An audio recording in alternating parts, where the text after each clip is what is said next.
All right, so welcome everyone to this section.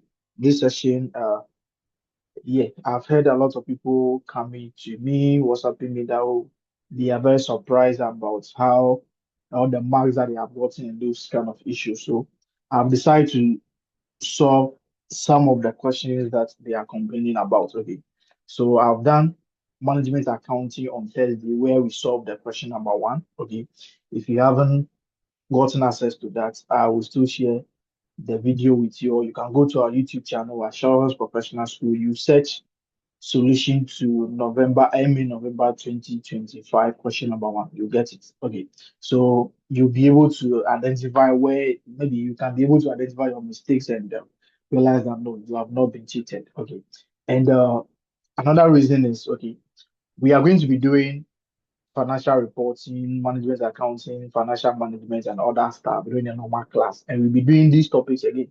We'll be doing consolidation and those stuff. But by the time that we get there, maybe we might feel like, okay, this question is so simple, so we cannot solve it, or the answer is already there. So I might not have the time to do that one. But since I've solved this one, if we are not able to solve it during normal class or we solve other questions, you can go back to this particular one and check the solution or that stuff. Okay. So that's why we are doing this one. So I'll do financial reporting question one. Okay. I will try to do all the five questions for each of the papers that I'll be communicating. So we'll do financial reporting this morning.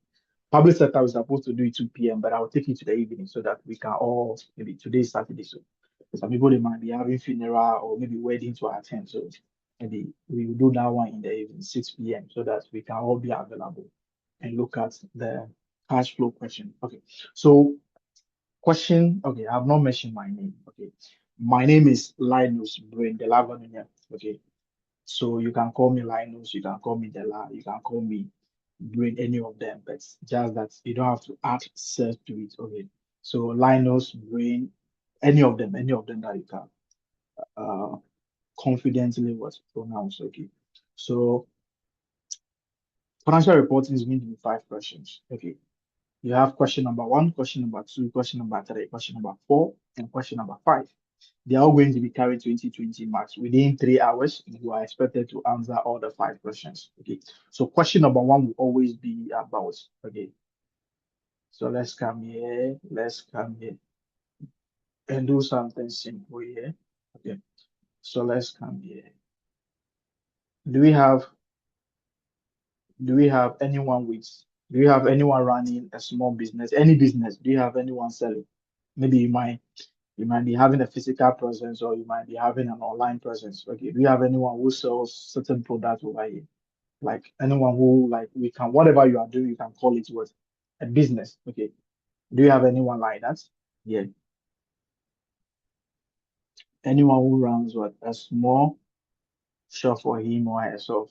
Do you have anyone who sell or we don't have any uh him like importation? We don't have any importation people here. Oh wow. Do you have anyone who sells something? Yeah.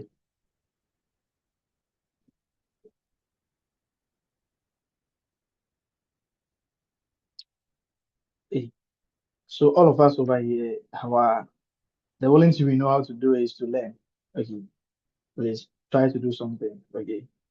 Try to do something in addition to your the normal work that you are doing. Okay. So you don't have to be book, book, book, book. No, no, no. Try to do something. Okay. So I will give let's check the lady so that I can give them something. Yeah. Okay. I can see Auntie Angela here, Auntie Charlotte. Okay. Auntie Deborah. So Auntie Deborah, Auntie Charlotte, and Auntie Angela, among the three of you, who will be willing to do something if we have given you money now, who will be willing to do something to run a business? Who among you will be willing to do something? Auntie Angela, Auntie Deborah. Okay. Okay. You I will be I willing to do I I, something. I thought it so. Okay. Okay. Okay. Okay.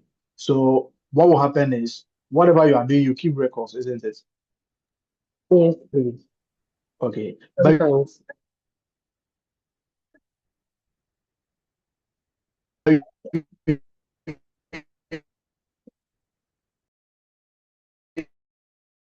So if your line was breaking, I didn't hear you. all right. So that is the yeah. So someone was calling. Okay. So I'm saying that that is the only thing. That is the only business that you run. So you keep records for only that particular one, isn't it?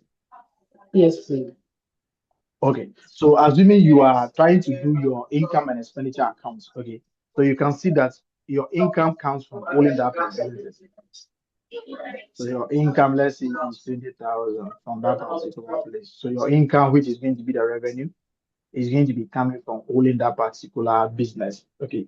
Then your expenditure, maybe you might be buying some things, you have your costs of sales and all that stuff. They come from that particular place. So since you are doing only one business, or since you have only one place, assuming you have only one place of business and you are selling those things, your revenue will come from only that particular establishment. But assuming you have one branch over here in Kumasi, so let's see one branch in Kumasi, which is A. You have one branch in Kumasi, which is A, and you have another branch in Accra, which is what? Which is B, and you have another branch in, let's say, Cape Coast, which is the C. Okay. So you can see that at the end of the day, you get money from all these three branches. So Kumasi people will be preparing their own account, which is going to be for A. B will also be preparing their own account, which is going to be for Accra. And C will also be preparing their own account, which is going to be their expenditure and revenue from Cape Coast. But at the end of the day, all these branches belong to you. So you have to know your total revenue. How do you know total revenue? You do the total revenue by summing up all these issues together because all these three are under your name. So you want to know the revenue for yourself. So you sum up all these ones. Okay, this is what we call the group account or the consolidation, which is going to be the question number one. So we can have a company here, let's say Coca-Cola. Okay, so we have the Coca-Cola Ghana. So let's say we have the Coca-Cola Ghana. Okay, so Coca-Cola Ghana, they will also be selling their items and they incurring expenditure. So they will prepare financial statements on their own. But let's say we have Coca-Cola Togo as well. Okay, Coca-Cola Togo will also be what? Will also be doing their operations. But at the end of the day, all these two companies, they are owned by Coca-Cola. So as these two companies are going to be preparing their separate financial statements, Coca-Cola as a whole will also be preparing a financial statement. So you can see that Coca-Cola is in Ghana and Togo. So if you want to know the sales for Coca-Cola, we put the two together.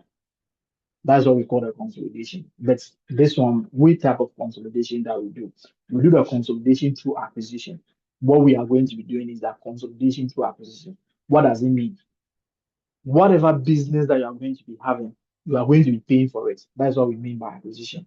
So if MTN now, okay, MTN Ghana, let's say MTN Ghana, they want to combine their operations with what? Telecel. You see that Telcels, the owners of Telcel are different from the owners of MTN. So if MTN want to have control, if MTN want to direct the operations of Telecel, it means that they have to be the owners of Telecel. So what MTN will do is that MTN will go and see the owners of Telecel and pay them. Okay, they will buy their share in Telecel. MTN will now, because MTN has no shares in Telecel, all things being equal. But if MTN want to direct the operations of Telecel, MTN have to be an owner of Telecel. How do MTN become that? MTN can become part of the owners of Telecel by buying the equity shares of Telecel. So MTN will go and buy some of the shares from existing shareholders of Telecel. So MTN needs to buy more than 50% because if they are asking us to share something and I'm taking 60% of that and you are taking 40%, indirectly, I'm the majority holder of that particular item. So I'm going to be the owner. So we do this through acquisition. MTN must pay for the shares, the ordinary shares in what? In Terrasoft, because MTN wants to be part of the owners. The only type of shares that gives ownership is what we call the ordinary shares. So MTN must go and buy the shares of what? Telesop, buy the shares from the existing shareholders. MTN is going to be buying, so MTN will be paying. The payment can be through cash, it can be check, or it can be in kind, or it can be any form. Okay, so we'll be looking at those stuff. But those one we are not coming to do consolidation in total, but I'm just trying to tell you something. Okay, so MTN will be paying for the shares. So MTN, that will be there will be a consideration. You give something for something. I'm giving you my shares.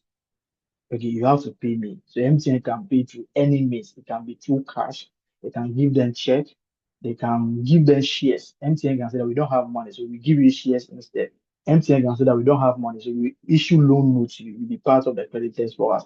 MTN can say that okay, we don't have money now, but we can pay you in 2 years' time, which we call the deferred consideration. MTN can also say that since the company is not doing well, we will pay you, but if management is able to make this number of profit or this amount of profit, then that is when we pay the amount. So we can also call something what we call contingent consideration. MTN can also transfer assets or any form to them and buy that particular one. So MTN will be buying the shares. What is the value of the shares? You need to know the value of the shares that MTN is going to be taking and how much is MTN giving to them. There can be a situation where the proportion of the shares, proportion of the entity that MTN will be receiving from the former shareholders lower than the amount that MTN is giving to them. So we look at those issues. So we are going to be, we know that we have total assets in the company, total assets.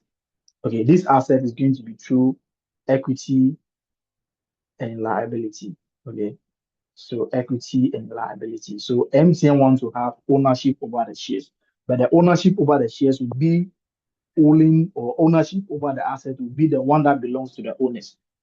Okay, will be the one that belongs to the owners. So we need to find the equity portion. Then the MTN will have a share of it. Okay, then how much is MTN paying? We identify that and do some other stuff. That one we do it into details, but you can check our YouTube channel for what we call what I have done the intro to consolidation, part one, part two, part three. You can go and look at them. But this one, we are coming to solve what solve uh questions. So I'm just doing intro about those stuff, but I'll take time to uh explain them small again. Okay. So let's come here. A minute, please.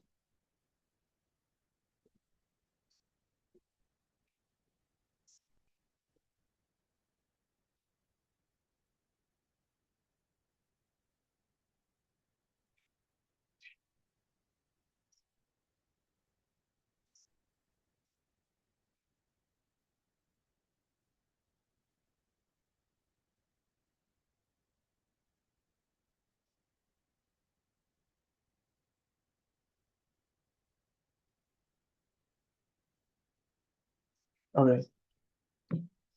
So we'll be looking at the portion of the assets that MTN will be having and the portion that they are not going to be. But we just look for all the assets and the portion that belongs to the owners. That is what MTN or the acquirer is going to be having control over. And you determine that and know the amount that they are paying. Okay. So this one, you see, when it's a single entity on your own, when you have only one entity, you are going to be preparing profit or loss and also prepare statement of financial position.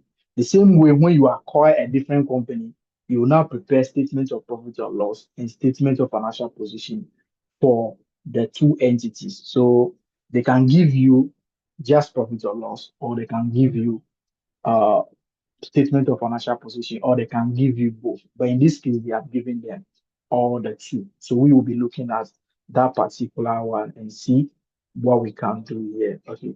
So if you are doing consolidation, very simple. You have to know that you are going to be adding figures of two different entities that form one entity. Okay, so I've demonstrated that you have some branch A, B, C. So those branches are on their own, but if they come, they are owned by one person. So if that one person wants to know the revenue, the person has to total all the revenue for all those branches. Okay, so what you have to do is that if you are doing consolidation, you are going to be putting figures of two independent entities together to form one entity. Okay, they are owned by one group. So you put them together to have whatever figure that you are having. So what you do is very simple. If you are doing profit or loss, you need to identify so let me come here and have alpha, okay, alpha November 2025. Question one. Okay. So you have to know that you are putting two entities together, the main entity and then the subsidiary. Sometimes you can have associates. You can deal with that one too. So we come here, we are doing two. So we come to the name of the company. Let's go there and check the name of the company. And we come and do some other stuff here and see. Okay. So I have the is it Coupe? Okay. So if you are given this, okay, the first company, the first entity will always be the parent. Second one will be subsidiary, and the third one will be an associate. Financial reporting, but in corporate reporting, you can have parent, subsidiary, subsidiary again. But in financial reporting, you have only one subsidiary. Okay. The next one that you have is going to be the associates. Okay, so let's come here. 31 March is the end of the year, and the company is Coupe. So we have the Coupe group. Okay, so we come here and have the Coupe group. So I'll come here, I'll have the Coupe group. So we have the consolidated consolidated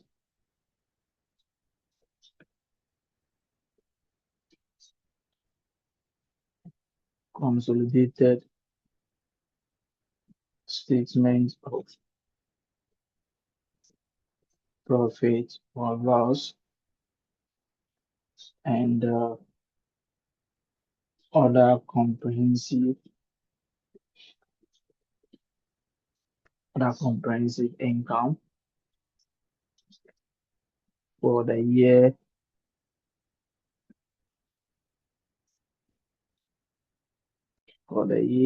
ended 31 March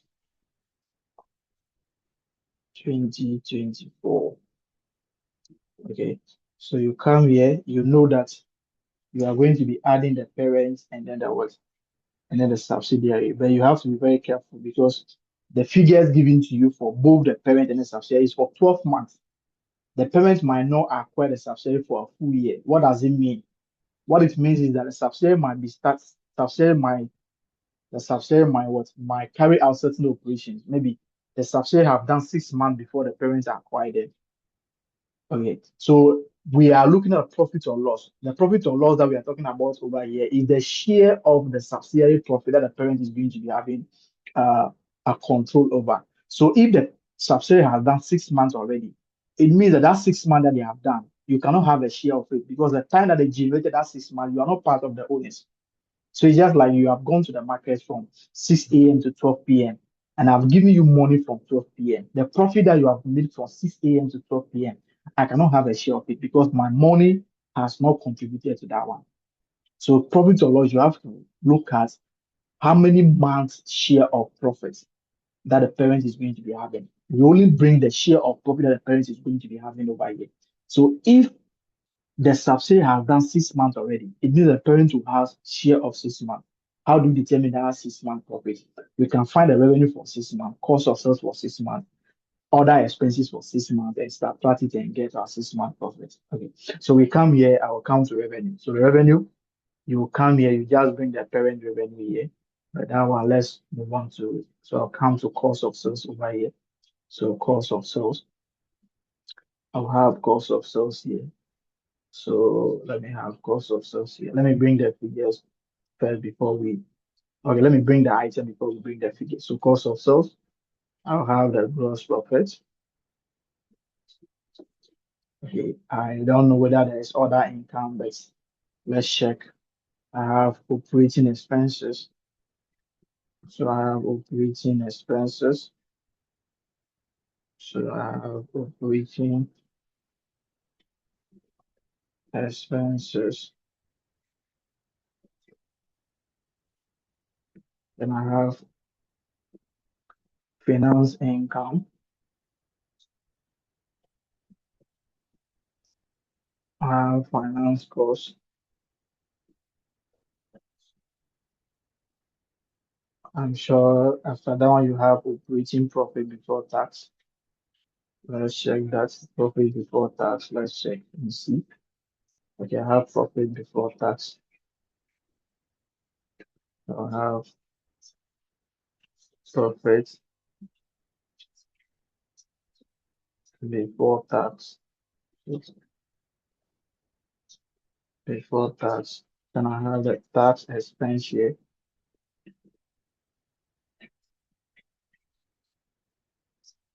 Tax expense here. Then I have profit for the year, or profit after tax, or profit for the year, any of them. Okay, so we don't have any information on other comprehensive income. That I can leave a space there and come to the Coupe Group statement of Coupe Group consolidated statement of financial position. Consolidated statement of financial position. Okay, assets, whatever. So I have the assets here. Okay, so I have the assets here. Then the assets, I have non-current assets. Then you might be having PP as the first one, but the PP, you just put the parent and the subsidiary together. So let's start with that one for now. Parent and the subsidiary together. So what is it? Please, we don't pro rata the assets. Okay. If you are using a car, let's say today is 31 December. You have used the car from the beginning of the year up to today, which is 31 December. If you sell that particular car to me, please, from 31 December, the car is not yours. So at the end of 31 December, the car is mine. Okay. I'm not going to be having any share of that. I'm having the full share of that. I'm having the full ownership over the car. So statement of financial position, it doesn't matter when the acquisition is done. We don't pro rata the asset. Since you are paying for the asset, you will become the owner of the asset at that date. But if it is profit, okay, I only have the share of the profit that you have made after I've acquired you. Okay, you have made some profit before I acquired you. So those profit that you have made, I cannot have a share of it. I can only have the share of the profit that you have made after I've acquired you. But if you come to properties, okay, just assume that you have bought a car or you have bought a house for a real estate company today. Today, you are the owner of the car. At the end of this year, you are the owner of that particular house. Although they have ownership from the beginning to today, no. But since they have sold the car to you or they have sold the house to you, they have transferred ownership to you. So for statement of financial position, there's nothing like prorating. You don't prorata. Even if they acquire the subsidiary for 1 month, the parent is the owner of the asset after that particular 1 month, or at the date of the acquisition, the parent is the owner of the assets.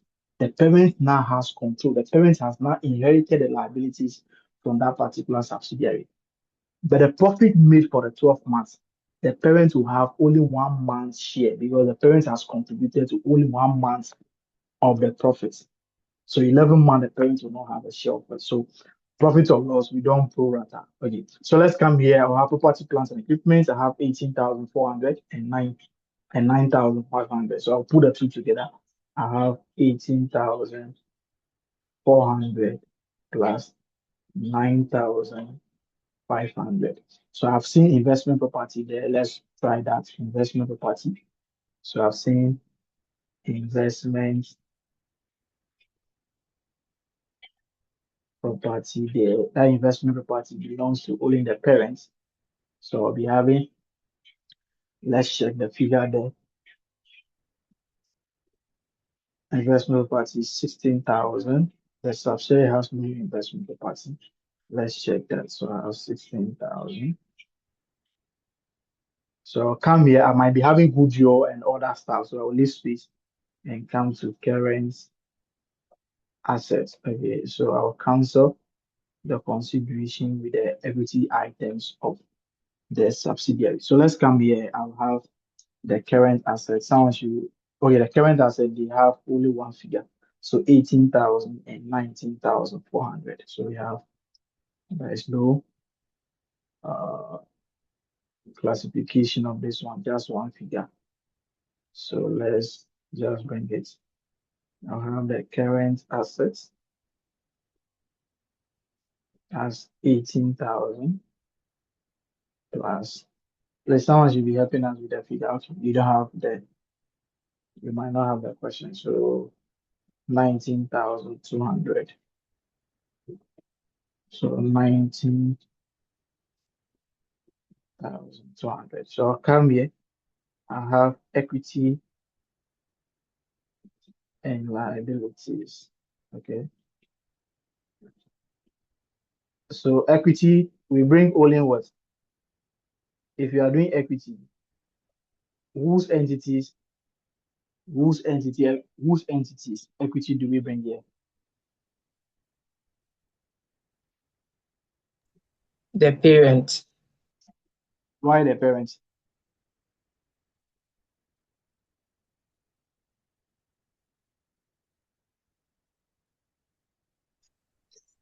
Because we are working on the subsidiary, so the subsidiary shares will no more be needed. No, that's not the okay. It is the parent, but that's not the answer. I want someone to I don't want to mention names, so the person should own up. I think we've cancelled that of the subsidiary with the investment of the parent. We cancel what you think. We cancel. Okay. So let's come here and have this one. Okay, I've the people that answered the question, I didn't get your name. So please, if you can, I was writing, so I didn't get your name so that I can use your name to explain what the person said. So someone said that we are working on the subsidiary, so we don't bring that one. It was two answers. Okay. So the first person who answered the question, please, can you raise your hand up so that I can use maybe if I want to explain, I can use your or I can be uh mentioning your name to ask the question. Okay, so don't worry, don't worry.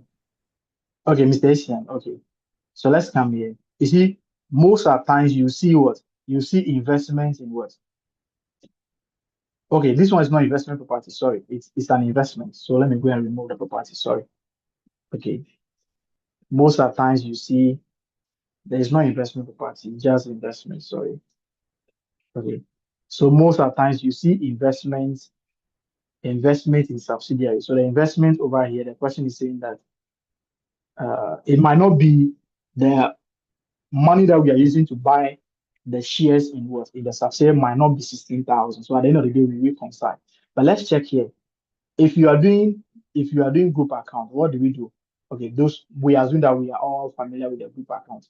You see that if you are doing group accounts, if you are preparing the group, the investment, if this 16,000, we don't know how much they are paying. We will read the footnote to know. But if this 16,000 is the investment in the subsidiary, in the group account, do we bring the investment as 16,000 again?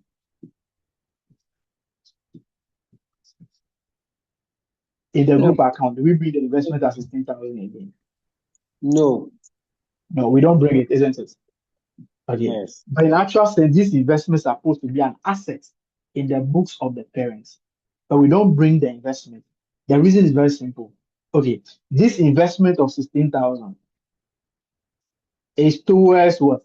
Acquisition of equity shares or net asset in the subsidiary. So let's come here.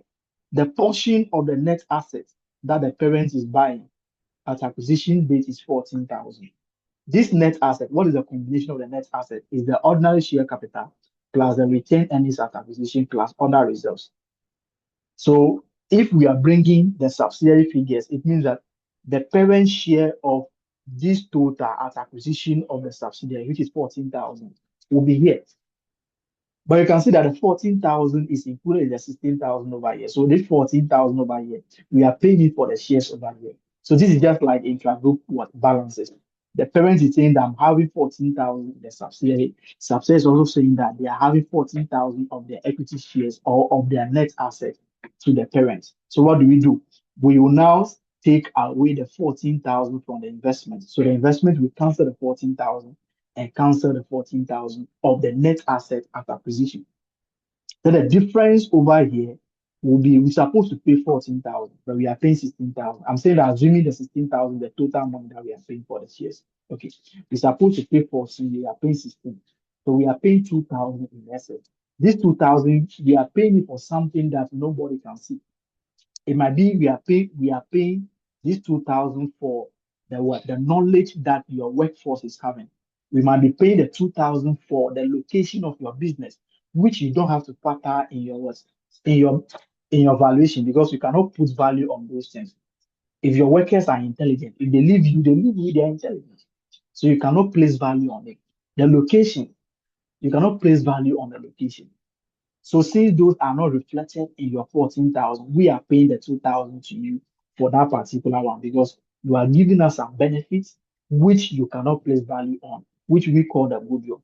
So you can see that we always cancel the investment with the net asset at acquisition and bring only the excess amount, which is the goodwill of 2,000. So the 14,000 is in the investment. So at acquisition, just remove the parent share.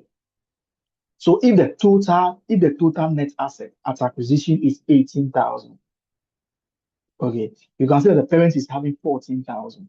That 14,000 is taken away from this one. So if we are taking 14,000 from the net asset at acquisition, you can see that there will be left with 4,000. This 4,000 cannot be subtracted from this one because the parent has no control over this.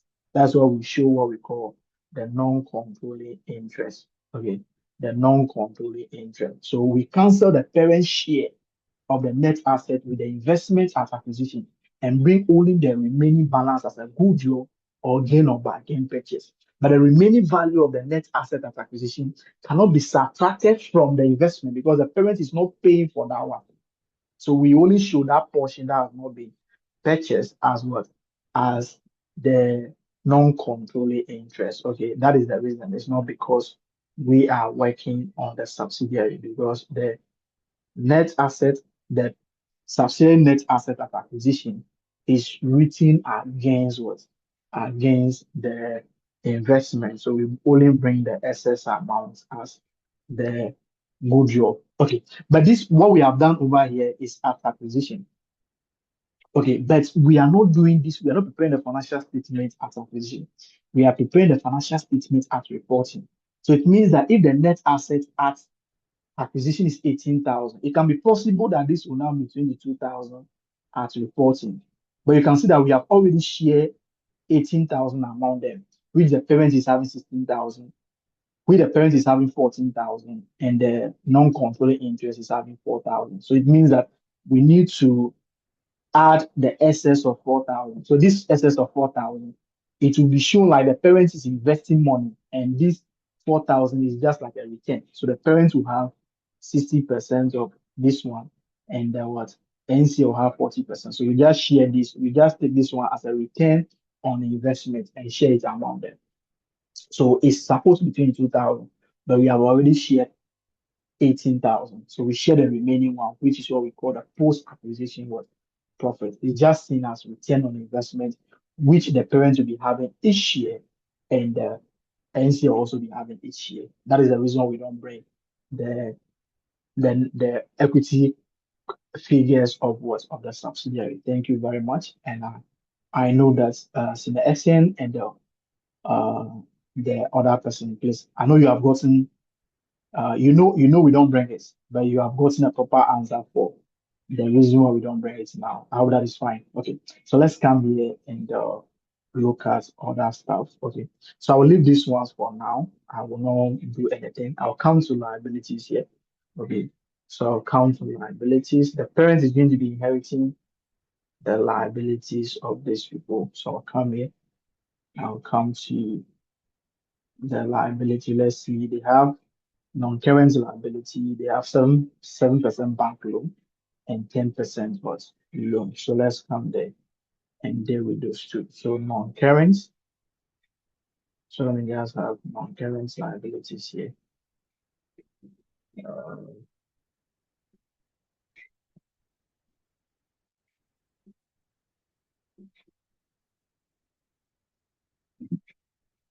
Okay, so I have 7% bank loan And I have 10% bank loan. Okay, let's look at those figures, but let me have current liabilities first. Okay.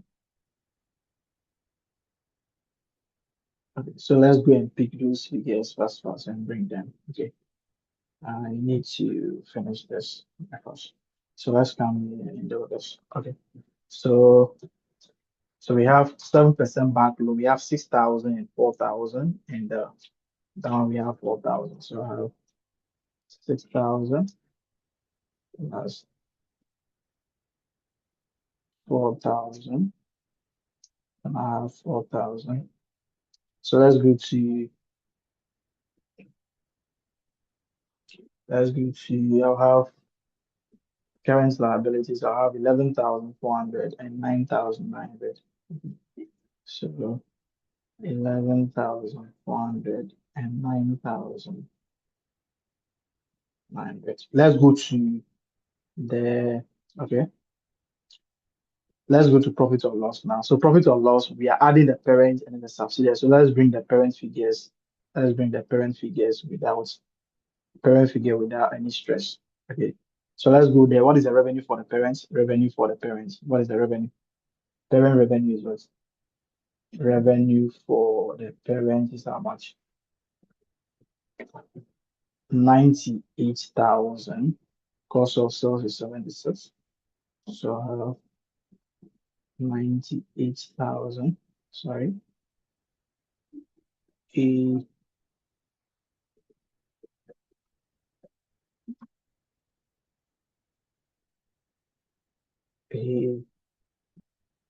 Sorry, I've erased everything. Let me bring them back.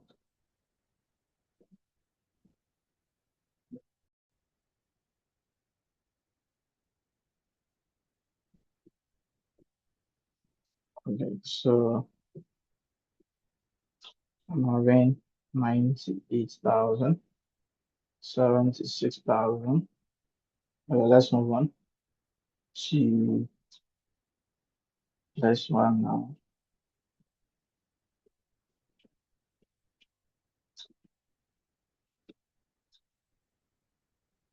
Okay, operating expenses is 11,800, 350, 420. So let's come here, operating expense. Just don't write the gross profit because that one, you get that one when you do your revenue and those ones. Well, so I'll come here, 350, 420, and tax expense. Let me get a tax expense now. Then I can start reading the footnote. So let's come here. Tax expense is 4,200. Okay. So I have 4,200. Okay. So let's now, someone should read the top for us. Let's now take the footnotes one by one and try to deal with them. So someone should read the top for us. Okay, so I'm reading. Okay, so Additional information. At the date of acquisition. no, read the top. Read the first top on 1st October 1st. Okay, on 1st October 2023, Coupe PLC, a listed company, acquired a 60% controlling interest in Global PLC, paying 9 Ghana cedis per share in cash. At the date of acquisition, Coupe granted a 10% loan of 4 million Ghana cedis to Global. Below are the financial statements of Coupe and Global. Okay, so let's do that one first. Okay, when is the acquisition date? When are we buying the 60%? October 1st. October 1st. Okay, when are we reporting? March 31st. Okay, so from 1st October to the reporting date, how many months is that? 6 months. That is 6 months, isn't it? Okay. They have so many ways. Okay, what I'm looking for is not here. Okay. So the question will tell you something that assume that all expenses and income are accrue evenly throughout the period. So it means that the question is telling that you should assume that revenue and expenses are incurred. They are the same every month. Okay, they are the same every month. Sometimes the question can give you the revenue that have been made for the first 6 months and the revenue that have been made for the remaining 6 months. So they can give you an interim profit or loss account for global, so that you'll be able to determine the post-acquisition revenue. But this one, they have not given us that information. So very simple. Okay. All the profit or loss figures over here, they are for the year. This is statement of profit or loss for the year ended. So it is starting from 1st October is what we are having 1st October 2023. That's why we are acquired them. But the reporting date is 31 March 2024. It means that their financial year starts from 1st April every year. So the financial year starts from 1st April 2023. So they have done 6 months before we acquired them. So the revenue, that is 6 months. This revenue over here is for 1 year.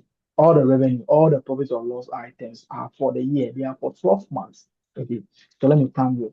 This 85, okay, this figure over here is 12 months. Okay, these 12 months, we have April to September. Okay, and October to March. Okay. Out of these two classification of revenue, which of them is what is Coupe contributing to? Out of this classification, April to September and October to March, October 2023 to March, which of them are they contributing to? So October to March. October to March. So we need to know the revenue from October to March. We need to know they have contributed to only 6 months profits.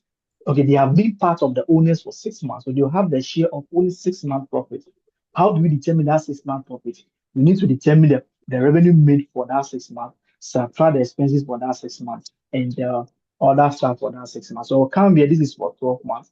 I'll do 6/12 multiplied by this figure to have the 12 months, because they say the revenue and the expenses should be assumed to be accrued evenly. It means that every month the same amount of expenses have been incurred, the same amount of revenue has been accrued. So I will come here and I will do 6/12 by each of their profit and loss items. So I'll come here to the first one. Let's go to revenue for those people. I can do 0.5 or you can do 6/12. 0.5 is the same as 6/12. So I can actually come here and have 0.5 into brackets 85 400. Okay, I also come here and do 0.5, or you can do 6/12, any of them. Then let's go to their cost of sales. What is the figure for cost of sales? 62,000. So I have here 62,000. 63. I come here 0.5. 0.5 multiplied by you should have seen 19,000 or something. 9. Okay, that's 16,000. So I'll come here. Don't do anything to the gross profits. Those figures will come. Okay, they are resultant figures. So I'll come here and I have 16,000. So finance costs and those ones, we try to deal with them. Okay, the finance costs, we have 420 plus 400. Let me deal with that one. Then I'll tell you something about the finance costs. Okay, let's leave that one for now. I'll tell you something about that one. Let's come to 0.5 multiplied by their tax figure. Okay, tax is 2,000 for them. Tax is 2,000 for them. So I'll come here. 2,000. Okay, so let me do other workings here. Let me show you some other workings. So let's come here and start with some workings. So we are doing both statement of financial position. And so I'll come here, since we are doing both statements of profit or loss, and that one, I'll come to the workings here. Okay, so you have the group structure very important. Okay.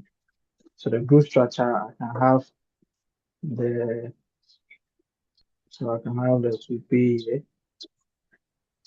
here. Okay, so I can also have, you have so many ways of doing this. So I can have PPA here. So I have 60.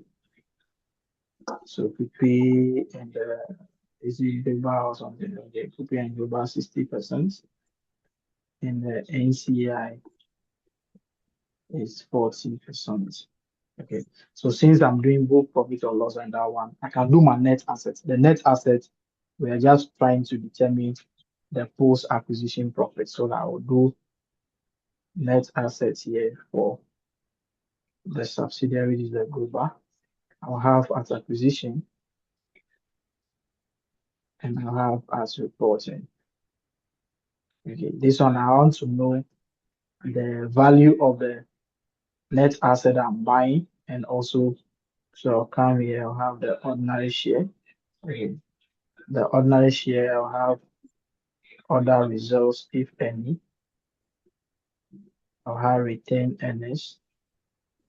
Okay, so I'll go and determine these figures. Let's go. I'll pick them in the statement of financial position. So if I come to statement of financial position here, I'll come to the ordinary shares here. Okay, the ordinary shares as reporting is 2,000. It's still going to be the same as acquisition because we want the percentage holding to be the same. So if we are buying 60% on 1st October, we want the same 60% to be on 31 March 2024. There should not be any new issue of shares. If there should be any new issue of shares, there will be a dilution in the ownership. So the time that we bought, the time that we bought 60%, the number of shares were 2 million. They are keeping 3 zeros. Okay, a share is 1 cedi, so it was 2 million shares. If you have issued new shares, it means that our proportion will not be 60% again. But we want to maintain the same 60% as reporting. So it means that as reporting, you should have the same number of shares that you have before we acquire 60%. So the equity as reporting will always be as acquisition. So I'll go and pick 2,000 Ghana cedis over there because a share is 1 cedi. So I'll have 2,000 here. They are keeping 3 zeros. I'll take 2,000 here. We don't know they have not given us any information on the retained earnings at acquisition, but we can take the reporting once. So how other results is 500 and this one is 8,300. So let me check that. Okay, so I'll have this one to be other result is 500 and this is 8,300. So we can be moving to determine. So I'll come here. This is working number 2. I can do goodwill now. Okay, I can determine. So you can see the answer that I've explained, that we don't show the net asset of the subsidiary is because of what we are doing as a goodwill. We reconcile the net asset that the parent is, the parent's portion of the net asset of the subsidiary against the investment. Then we have what we are calling the goodwill, which is the remaining one. So I'll come here. I'll have my purchase consideration. The purchase consideration is only the amount that you are paying for the shares that you are acquiring. That's what we call the purchase consideration.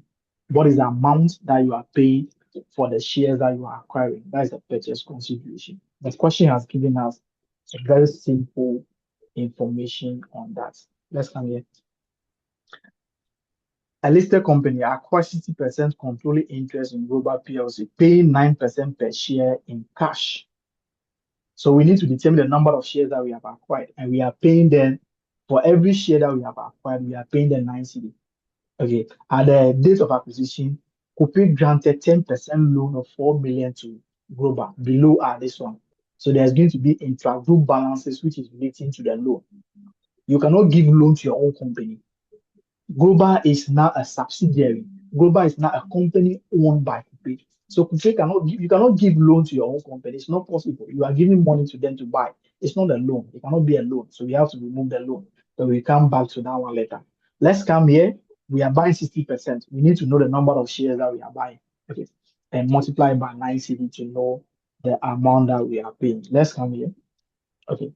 If you come here to see a value of a share is 1 cedi, and the value of the share is a share is 1 cedi, and the total value is 2,000. They are keeping 30, so that is 2 million. So it means that the number of shares is actually 2 million. Okay, so we have 2 million number of shares, and we are buying 60%. So I'll come here, the purchase consideration, I'll have 0.6 multiplied by 2 million shares. Okay, so the total number of shares that I have is 2 million, and we are buying 60%. So we find 60% over that. Then we multiply that by 9 cedi, because the number of shares that we have acquired, we are paying what? 9 cedi for it. Please, what is the total? 10,800. 10 million was 800. Okay, so let's come here. You can see that this is already included in the investment, isn't it?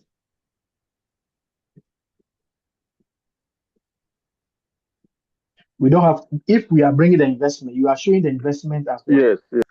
You are showing the investment as assets. But since we are canceling the investment with the equity items of the subsidiary, it means that the investments are supposed not to appear again. So I'll come here, I will take the investment off because I will be canceling it. Okay. Then I have to deal with the top. Let's deal with the top, then we move on. The top is only the problem that we have there. Other footnotes are not anything difficult. Let's come here. Okay. They say at acquisition date, the parent granted 10% loan of 4 million to Global. Why do you think the parent is going to be putting the 10% loan that the parent is giving to Global in the parent financial statement, in the separate financial statement of the parents? The loan will be classified as what? Is it asset, liability, or what? In the parent's separate financial statement, the parent is giving a loan to the subsidiary. In the separate financial statement of the parent, would that loan be classified as an asset? Yes. Okay. And in the separate financial statement of the subsidiary, the loan will be classified as what? Liability. Okay. Down to the non-current liabilities of the subsidiary. You can see 10% loan, isn't it? Yes. Which is 4,000 under the subsidiary, isn't it? Yeah, it is. Yeah. Okay. The parent 10% loan is part of the investment. The parent has included it in the investment because the parent is buying the subsidiary and they are giving them money, so it's a form of investment. So what we do now is this is intra-group balances. You cannot give loan to your own company. No, it is not possible. So we come here and remove we remove the 4,000 from this one. Then we come and deal with the interest. This is going to be attracting interest, but we need to do the simple to complex. So let's come here. 4,000, which is the loan, will be taken out, and we come here non-current liability. This 4,000 will also be cancelled out. Intra-group balances. Let's come here. Okay, let's come here and deal with this. Okay, the loan has been given to the subsidiary for 6 months now. Do you agree? The loan has been given to the subsidiary for 6 months. Yes. Okay. So the subsidiary will, unless the question specifies that no interest has been charged on the loan, unless the question specifies.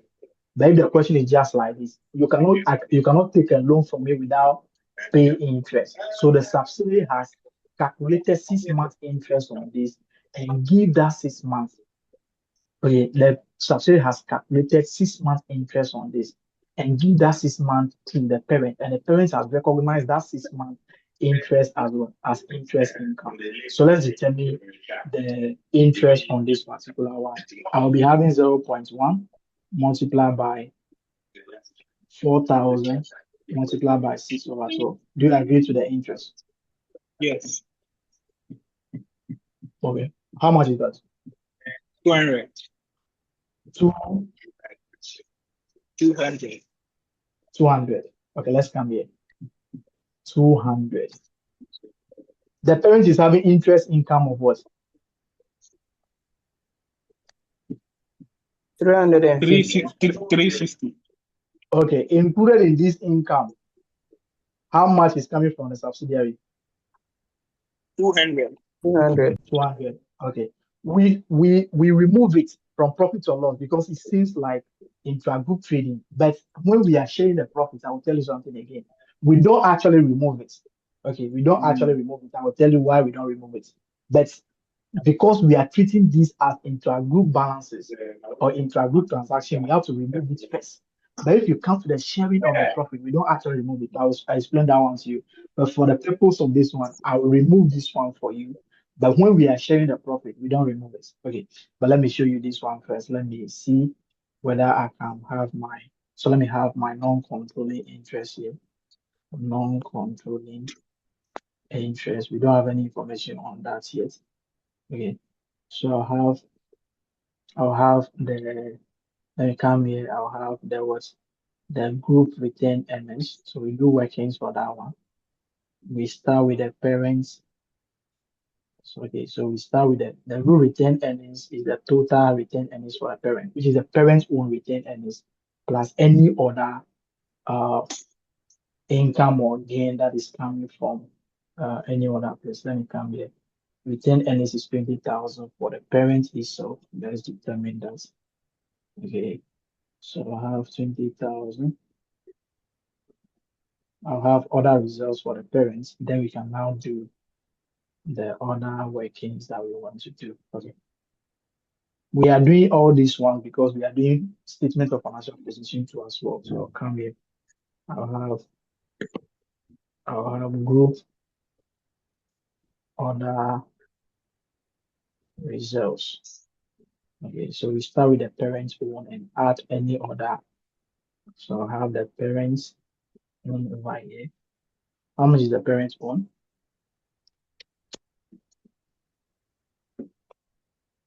$5,000. Okay, that is 5,000. So we can now deal with that. Okay. So let me now calculate the interest over here. Interest on loan. Interest on group loan. Interest on group loan. So I have 0.1 multiplied by 4 million multiplied by 6 over 12. I'm sure that will give us 0.2 million, isn't it?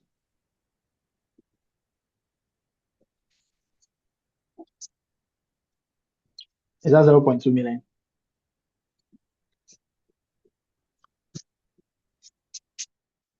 I'm sure that is 200, isn't it? Okay. So It's come here. 200,000. So 0.2 million. Okay, I'll come here and take the 200 from this place. Do you agree? From the income, the finance. Okay. So I'll take the 200 from the interest income, and I'll come here and do 400 minus 200, isn't it? Multiply by 0.5. Think about it. The total interest income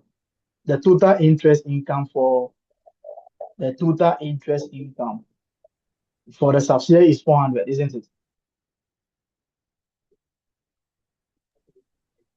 Total interest income for the subsidiary is 400. Do you agree?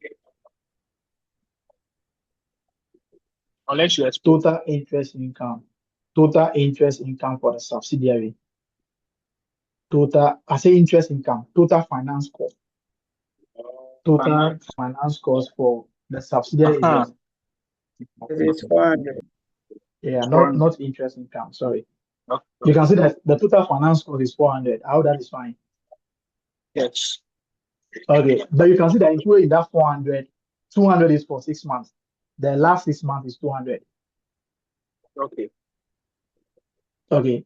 If the last 6 months is 200, it means that 200, if the loan has not been given, the total interest income should have been 200. Do you agree? Yes. Yes. If the loan has not been given, the total finance income for the full year should have been 200. Do you agree? Are you saying finance cost or finance? Oh, finance cost, not finance cost, sorry. If the loan of 4 million was not given on 1st October, the total finance cost that we should have been seeing over here would have been what? Would have been 200. Do you agree? Yes, sir. Okay. Okay. Okay. Okay.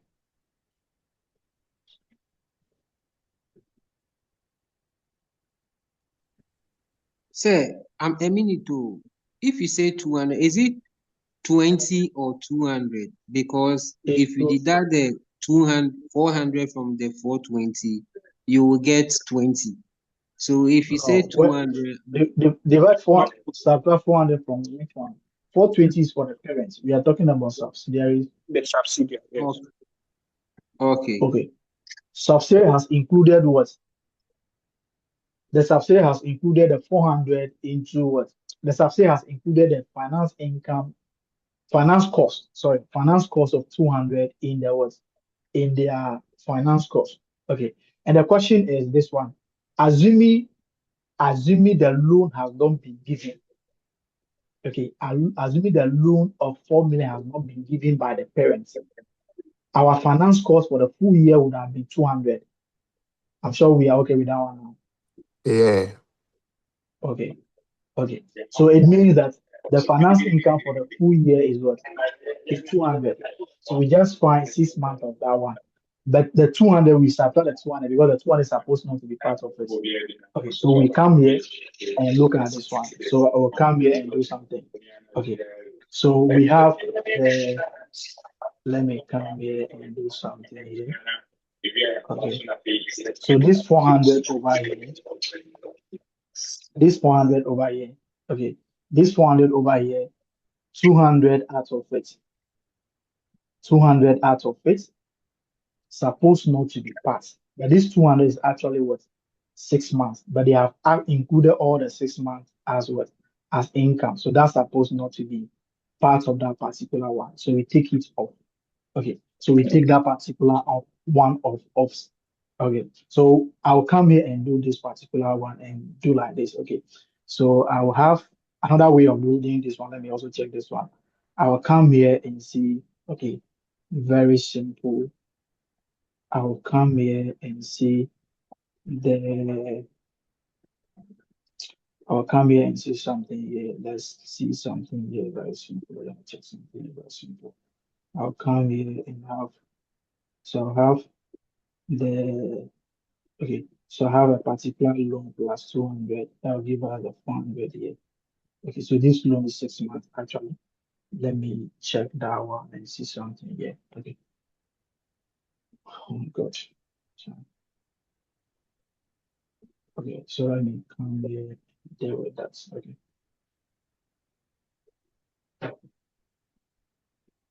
Okay, so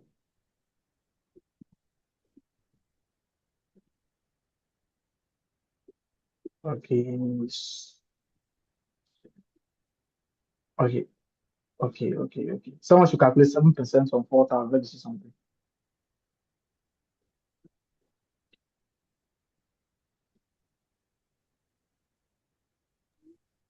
$280. 7% on 4,000. 4,000.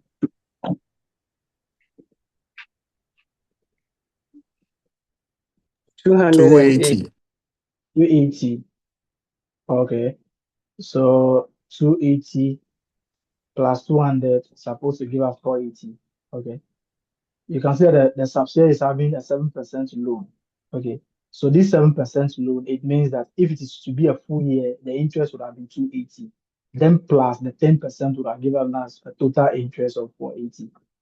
But since it's 400, it means that the 7% loan also has not been taken for a full year. Maybe it has been taken for a particular amount. So what we do over here is very simple. Okay, this 400 over here is going to be like this. So this 400, I want to show you something, but this 400, we take our 200 out of it, okay, which is intra-group one. So it will be remaining 200. This 200, which is interest, is actually relating to the 7% over here, but not full year, because we know full year is supposed to be 280. So it means that they have taken that one also for some number of months. Okay. They have taken that one also for some number of months, but we are not going to be taking that into consideration, because the question says that we should assume that all profit or loss items are cool evenly throughout the year. So we just take the remaining 200 and find 6 months out of it. So it means that when we take the 200 out of it, it will be left with 200. This 200 is supposed to be the interest income, the interest expense for the full year. So we just find 6%, 6 months out of this. That is what I have done this one over here to be this figure. Okay. So that's what I've done this one, 400 minus 200. So we take the 6 months out of it. Then we multiply by 0.5. And we have our remaining figure over there. Very, very simple to that particular one. You might see people also doing this like this. You might see people doing 0.4 multiplied by all the 400, 0.5 multiplied by all the 400, then they will subtract 200 from it. Okay, if you do this one, if you do this, it is wrong. Why is it wrong? You are telling us that all the 400 is for what? Is for the full year, but no, it's not for full year.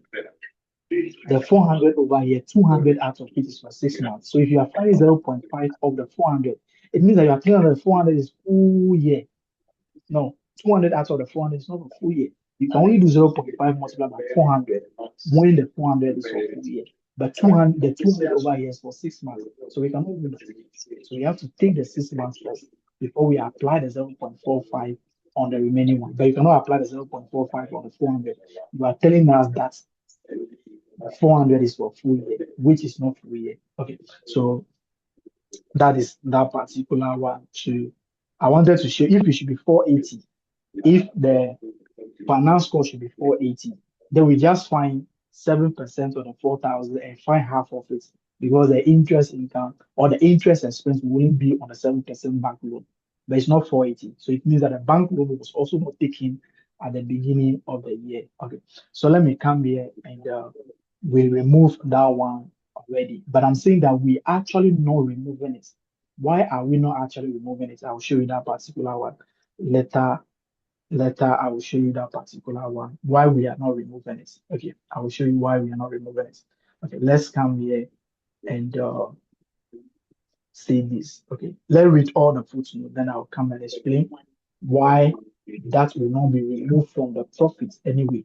But in the account, it's looking like intra-group balances, so we have to remove it for the purpose of intra-group balances, but it's not going to be removed for the profits anyway. I'll show you that particular one and what's in minutes. But let's take the additional information now and then see what happens. Additional information one.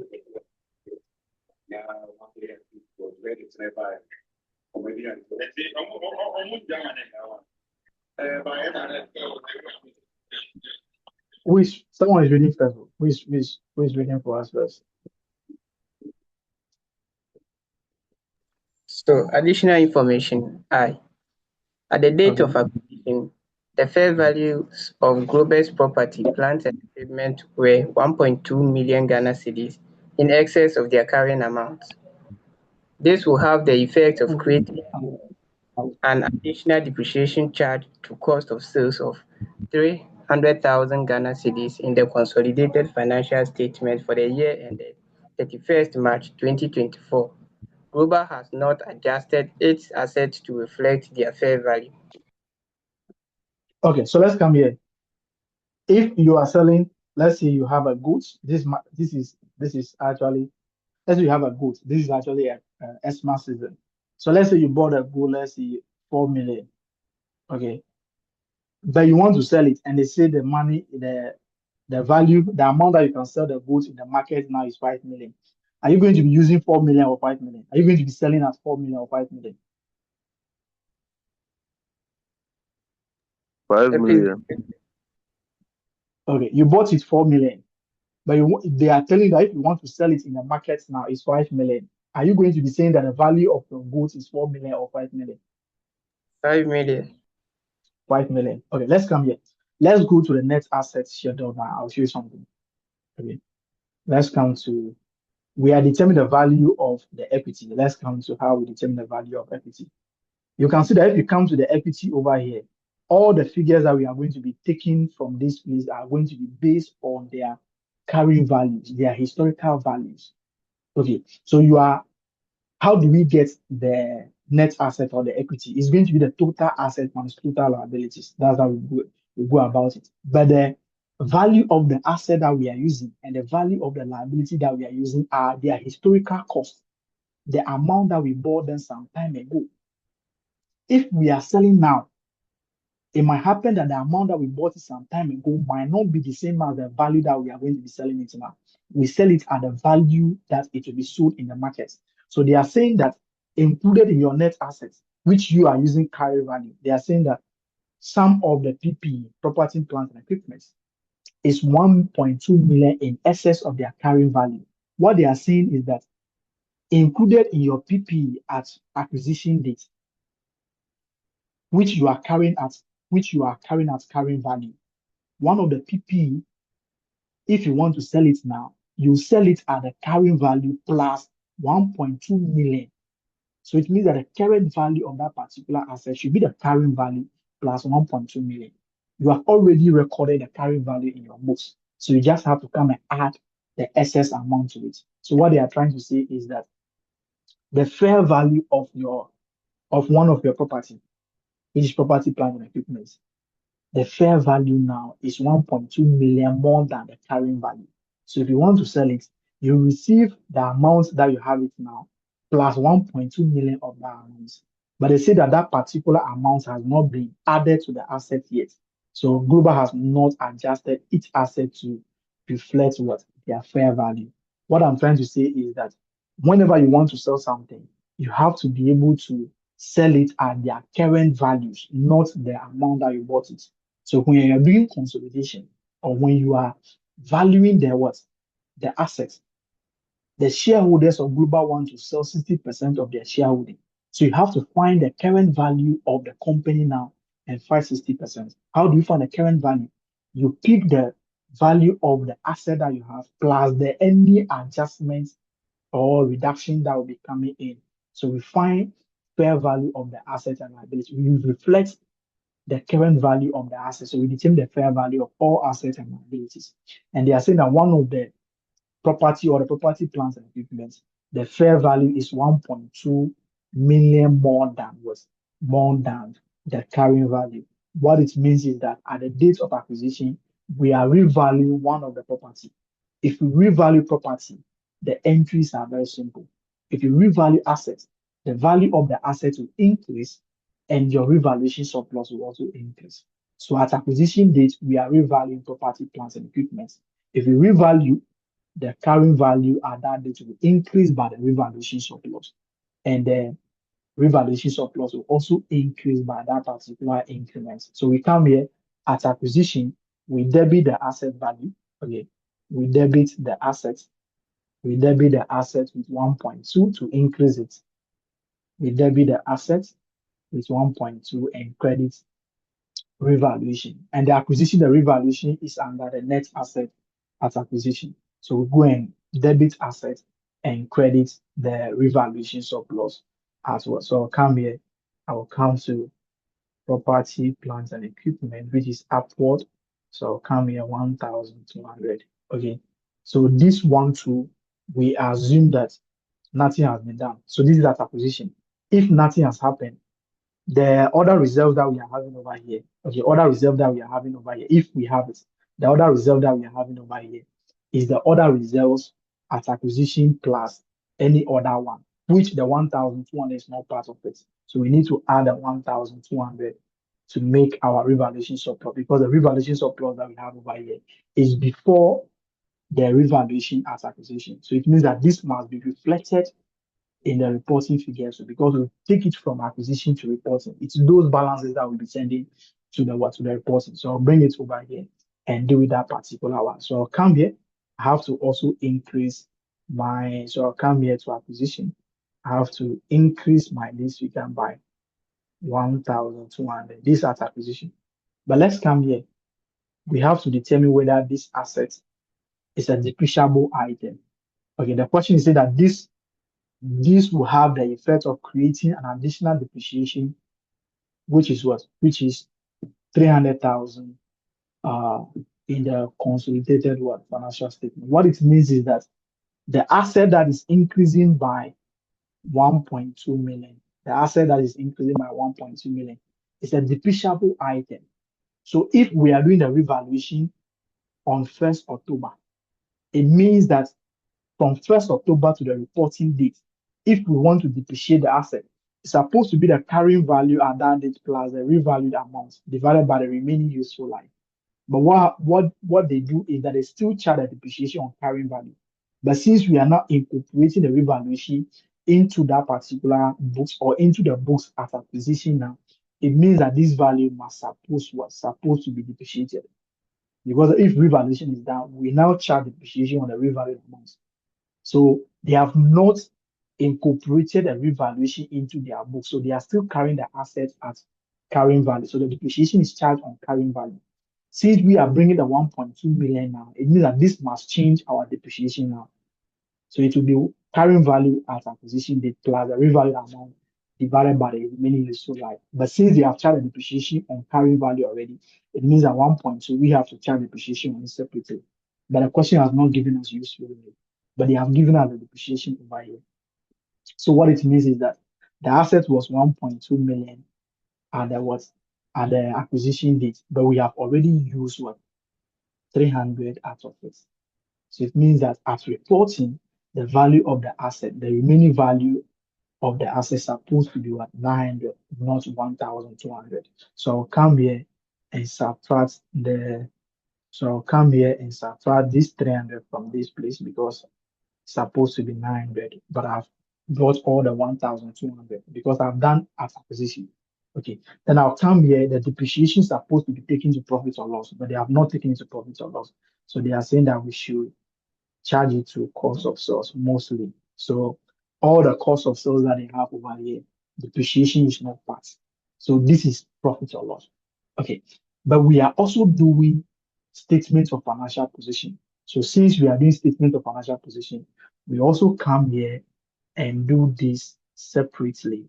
So you just assume that you are doing the two separately. So I'll come here, assuming I'm not doing profit or loss, I will come here and subtract the 300 because the PP as reporting is supposed to be 900, but I brought 1,200. So I have to come and subtract the 300, which is going to be what?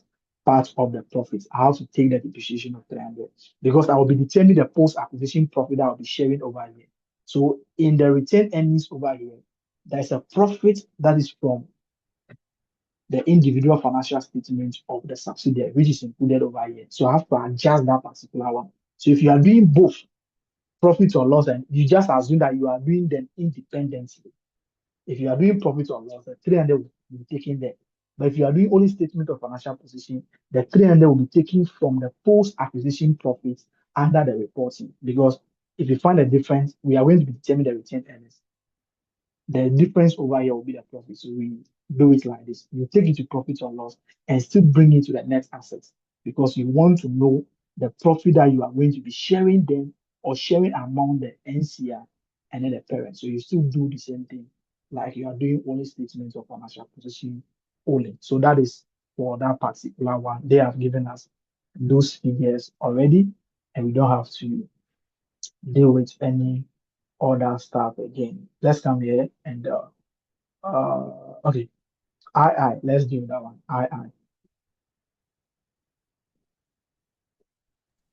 II. In the post-acquisition period, Global's sales to Kupi were 30 million Ghana cedis, on which Global had made a consistent profit of 5% of the selling price. Of these goods, 4 million Ghana cedis at selling price to Kupi were still in the inventory of Kupi at 31st March 2024. Prior to its acquisition, Global made all of its sales at a uniform gross profit margin. Okay. So let's come here. They say in the post-acquisition period, Global sales to Kupi were what? 30 million, on which Global had made a consistent profit of what? 5% of the what? Of the selling price, isn't it?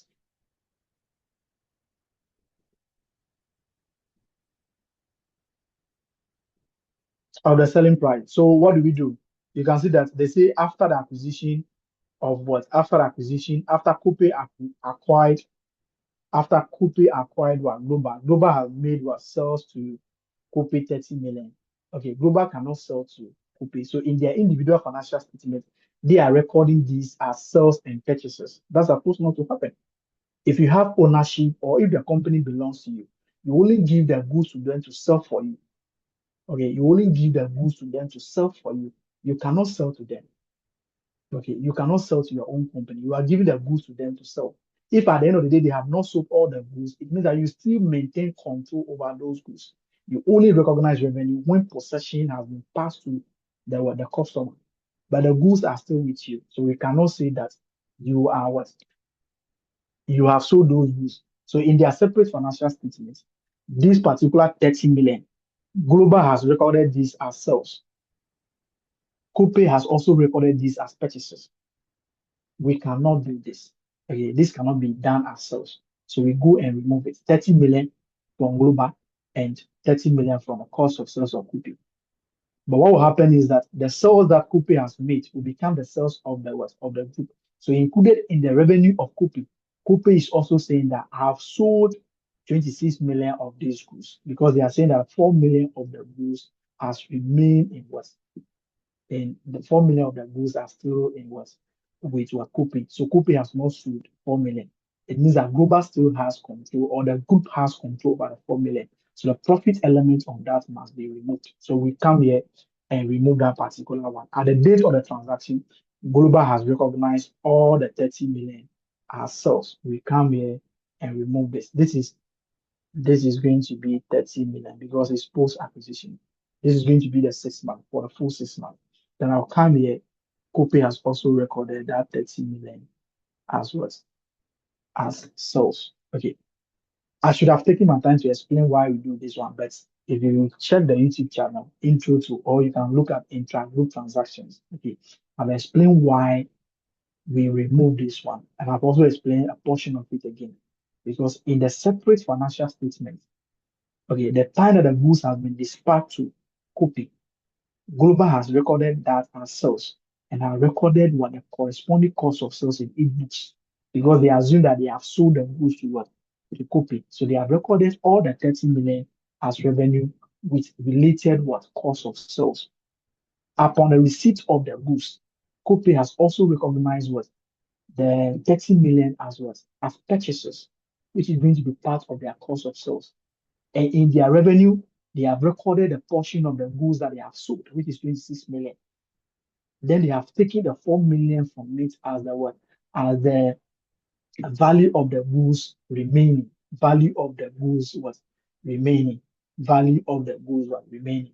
So in this case, you can see that 30 million of revenue is in the books of Global relating to the same goods. 26 million of revenue is in the books of Coupe relating to the same goods. Global cannot give goods to its owner to sell. It can only give the goods to the owner to sell on its behalf. It cannot sell to the owner. So it means that first of all, Global is supposed not to recognize the 30 million in the first place. And Coupe also has supposed not to recognize the what? The 30 million as purchases. After the goods have been sold, Coupe will only bring 26 million to Global that I have sold 26 million of the goods that you have given to me. So the revenue will now be 26 million. And the cost of sales must also be reduced to the 26 million of the goods because Global will be recognizing all the costs of sales relating to the 30 million. So we have to remove this one, 30 million and 30 million. Then what will happen is that if you are removing 30 million and 30 million, it means that the sales have not been made. If the sales have not been made, then it means that Coupe is supposed not to subtract. Okay, let me show you something.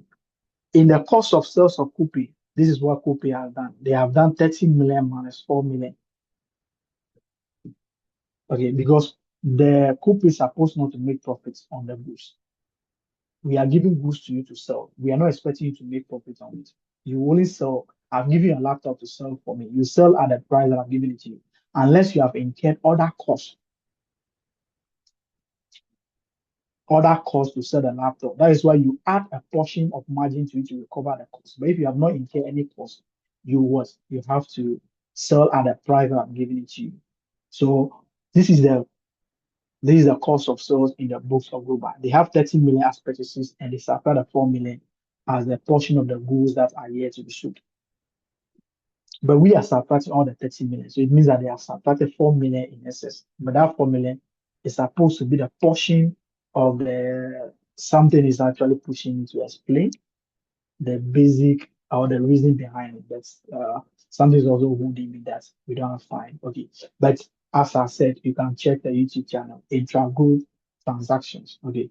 Intra-group transaction, you see everything on the transfer of PPE, sale of goods and all that stuff. You see some particular thing like that. So what we do is we come here and remove what? The portion of the profit that's yet to be earned. So the time that Global dispatched the goods, Global has recognized all the 30 million as revenue. And Global has also recognized all the what? Since they have recognized all the 30 million, they have also recognized the cost of sale relating to all the 30 million.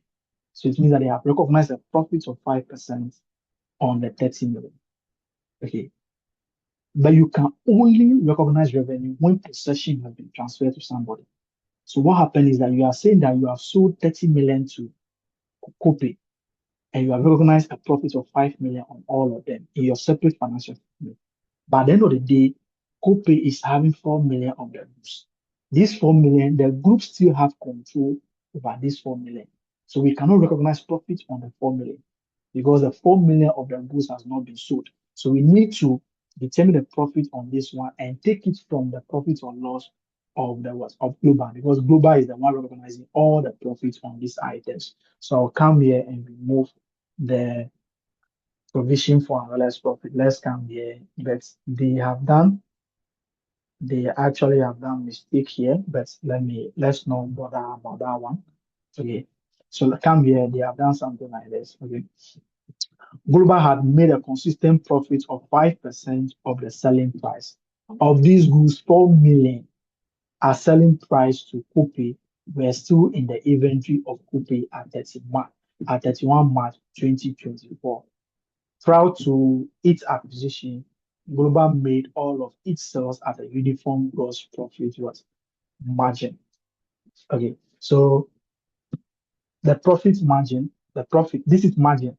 Okay, 5% of the selling price. Margin is on the selling price. So we have sold 30 million and we have made a profit of 5 million, but all the goods has not been sold. But Global has recognized all the profit in 8 books because the time that they dispatch the goods, they recognize revenue of 30 million and the cost of sales relating to 30 million. So they have recognized profits on all the 30 million, but these goods have not been sold.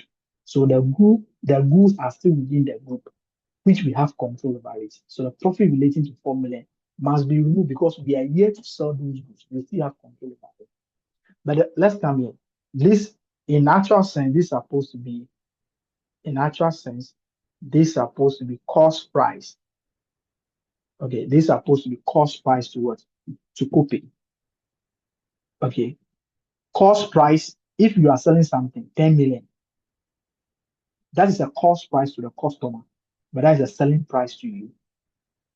Okay, so this is supposed to be cost price to Copay, not selling price to Copay. But I'll also tell you why they are saying the selling price. Okay, so we come here, cost price to Copay. If it is cost price to Copay, that will be a selling price to the seller.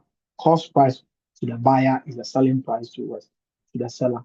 Okay, but this one, if they have given you this particular selling price to Copay, it might mean a different thing when the question has given you a profit margin that Copay is making.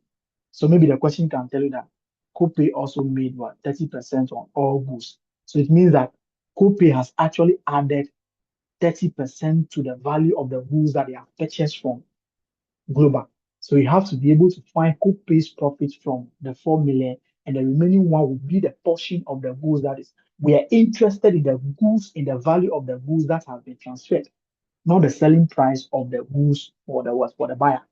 We are looking at intra-group transaction. At what value has the goods or has the goods been transferred within the group? So if I've given you goods at 5 million, you are now selling that 6 million. and they are saying that 6 million of the goods have been remained. No, the profit that I'm making is not on 6 million. The profit that I'm here to make is on 5 million because I've given you 5 million worth of goods and you are here to sell it. So I have made a profit on 5 million, not 6 million. So I have to be able to take the 1 million profit that you have added to this one because me, I'm looking for the profit that I've charged on the goods that I've given to you, which is here to be realized, not the profit that you have added. No, we are looking at intra-group. So I have to take the 1 million profit that you have added to have 5 million. So if they should say that Copay is also charging 30 million, that means that we have to now find 70% of the 4 million to mean the price of the goods that you bought from us. You bought from the global. And that will be the portion of the goods that global has been given to you, which you are here to pay, which global has charged a 5% profit on it. But they have not given us anything like that. So this is the assumption now. Okay. I'm very sure it's supposed to be a cost price to make everything very simple for you, but it's a selling price. Okay.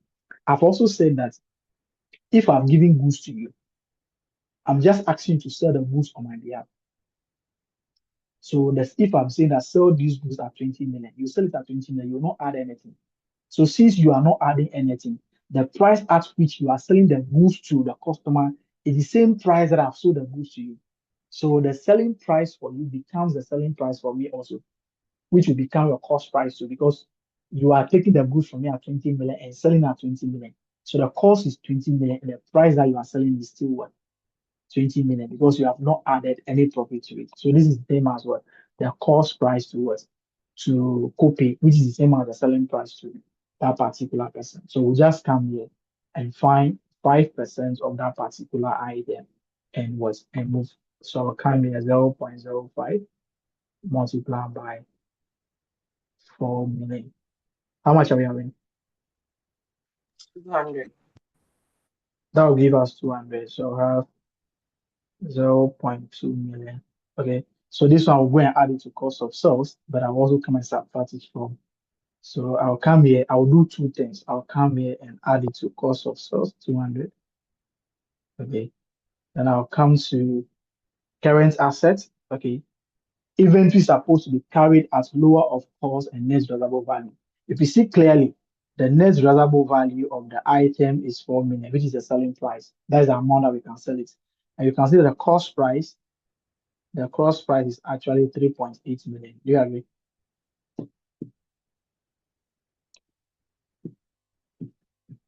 The cost price is 3.8 million.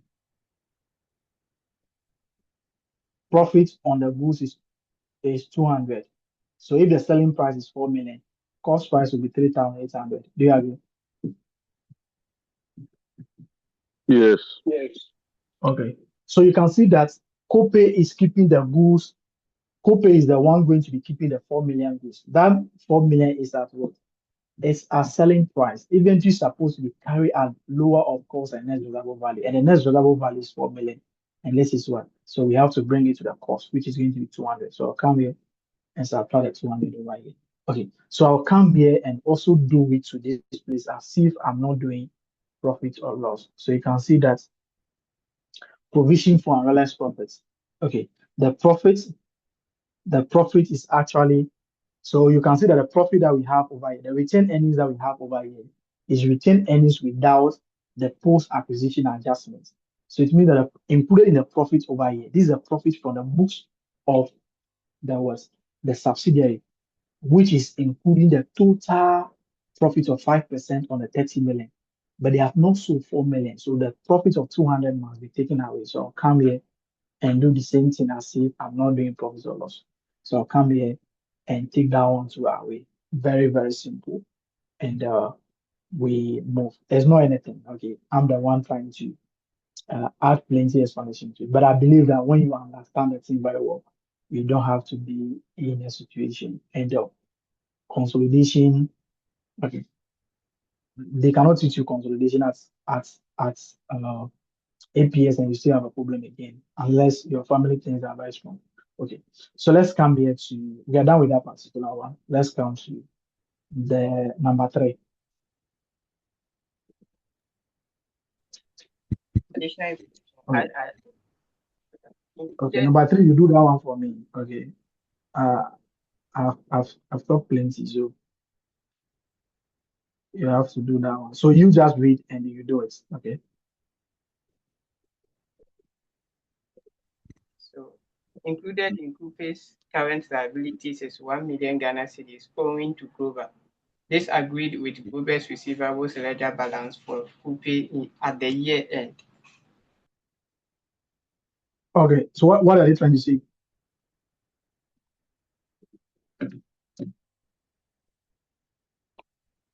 What are they trying to say there?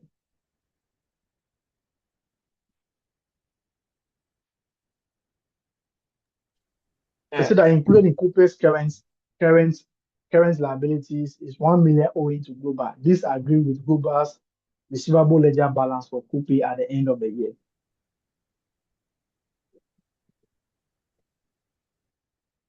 What are they saying there? Okay, that is intra-group what? That is intergroup transaction.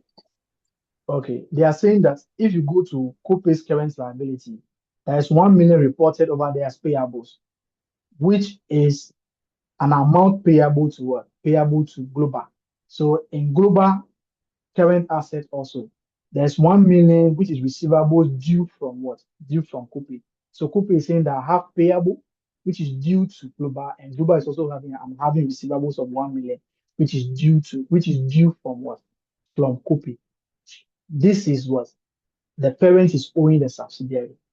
It cannot happen. You cannot owe yourself. So we go and remove this particular one. This intra-group balances. This particular balance is coming as a result of what? The intra-group trading. So I'm giving the goods to you on credit. So if I give the goods to you on credit, I'll record receivables and you also record your payables. So at the end of the day, they have 1 million, which is here to be settled as a result of their goods. Okay. So we go there and take 1 million from payables, which is going to be current liabilities, and take 1 million from. So I'll come here, I'll take 1 million, which is 1,000, and I'll take 1 million from this one also, which is this particular one. Okay, let's move on and deal with something. Okay. So that is very simple. But let's look at the IV. IV. An impairment review of the consolidated goodwill at 31st March 2024 revealed that its current value was 12.5% less than its carrying amount. Okay, what they are saying is that an impairment review of the consolidated goodwill at 31 March revealed that its current value was what? Was 12.5 less than its carrying amount. What they are saying is that the goodwill has impaired by 12.5. So it means that the current value or the carrying value is 12.5 more than the current value. So what it means is that the goodwill and the payment review of the consolidated goodwill at this one revealed that its current value was what 12.5 less than its carrying amount. So what it means is that the carrying amount is 12.5 more than the carrying amount. What is they are trying to say is that goodwill has impaired by what 12.5%. So the current value is 12.5 less than the carrying amount. What it means is that the current value is 87.5% of the carrying amount. What it means is that goodwill has impaired by 12.5%. We go and determine the goodwill. Anyway, let's come here. On 1st April 2023. Okay, please read that one. Let's see. We'll do the goodwill anyway. We'll do that one anyway. So let's come here and deal with this one. Then we move. Okay, the last one. B. On 1st April 2023, Coupe acquired 30% interest in DREL at a cost of 3 million Ghana cedis. DREL made a profit of 1.8 million Ghana cedis for the year. This investment has not been recorded by Coupe. So this is what this investment in. Associate. Okay, so this has not been recorded, isn't it? Yes, please. So I will come here. I will have investment in associate. It means that this is not part of the investment in the books. So I'll come here, investment in associates. So let's go and do some workings for that. They have been acquired at the beginning of the year. Do you agree?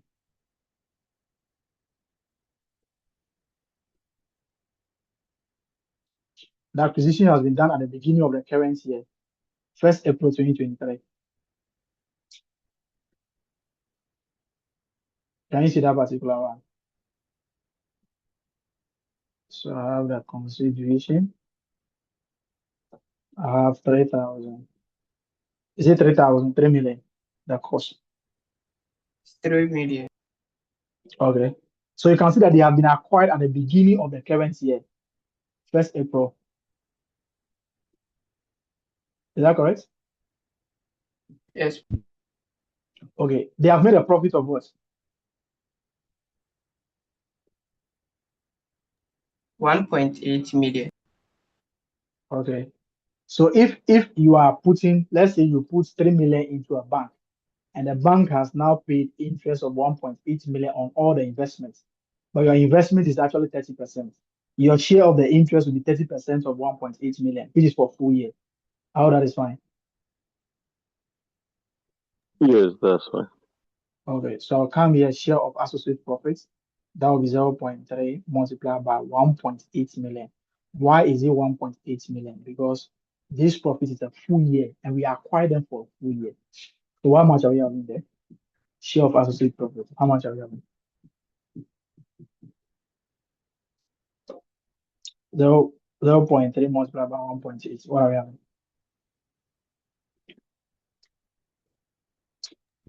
4,000. Hey, 30% of 1.8, 1,800. What are we having? 0.54. No, give it to me like keeping 3 zeros. So you Okay, multiply so by it will be 1,000. 540. 540. Okay. This 540 is what? It's an income to you, isn't it? Somebody's making profit and you're having a share of it. That's going to be an income for you in your own financial statement. Is that correct? That's your investment income. Okay. So come here. I'll have share of, so since I'm doing group return earnings, I'll come to share of associate profits. I'll have share of associate profits to be 540 under the group return earnings. Then I'll come to, since I'm doing profit or loss also, that will become as, I need to show this one as a, supposed to come as a line item on its own, but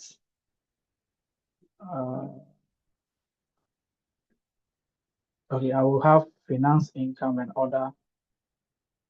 Okay, let me have finance and other income so that I can add on to it. Finance and other income. I'm supposed to show that one as a line item on its own, but because I don't have a column for it, I'll bring it here. Okay. So let's now Sorry. Yeah. Is it Yeah, appropriate to recognize it as other comprehensive income? No, it's not that it's comprehensive income. It's an investment that you are doing, so it means to be profit or loss. Okay. We don't have any other comprehensive income item. So it's supposed to show as share of associate profit as a line item, but we have not created that line item there.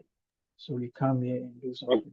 Let's come here. Let's determine the return earnings at acquisition. Let's determine return earnings at acquisition and other results. So let me come here. They have not mentioned anything about those stuff. So we come here and do this. Okay. Okay, come here. So let's come here. Let's go to return earnings at, okay, let's come to return earnings at reporting. Return earnings at reporting for the subsidiary is 8,300, isn't it?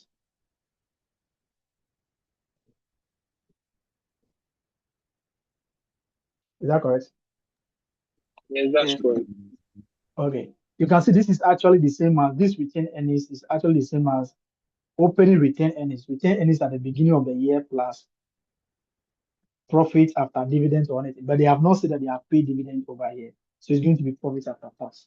It's supposed to be opening retained earnings plus profit for the year plus profit for the year minus dividends. Then maybe plus any transfer of revaluation surplus from revaluation surplus to retained earnings or anything. But they have not said anything like that over here. So what will happen is very simple. It means that this 8,300 over here is actually opening retained earnings plus profit after tax, which is giving us 8,300. Okay, so the profit after tax is actually what? What is the profit after tax for the subsidiary? It's 5,000, isn't it? Is that correct? Yes.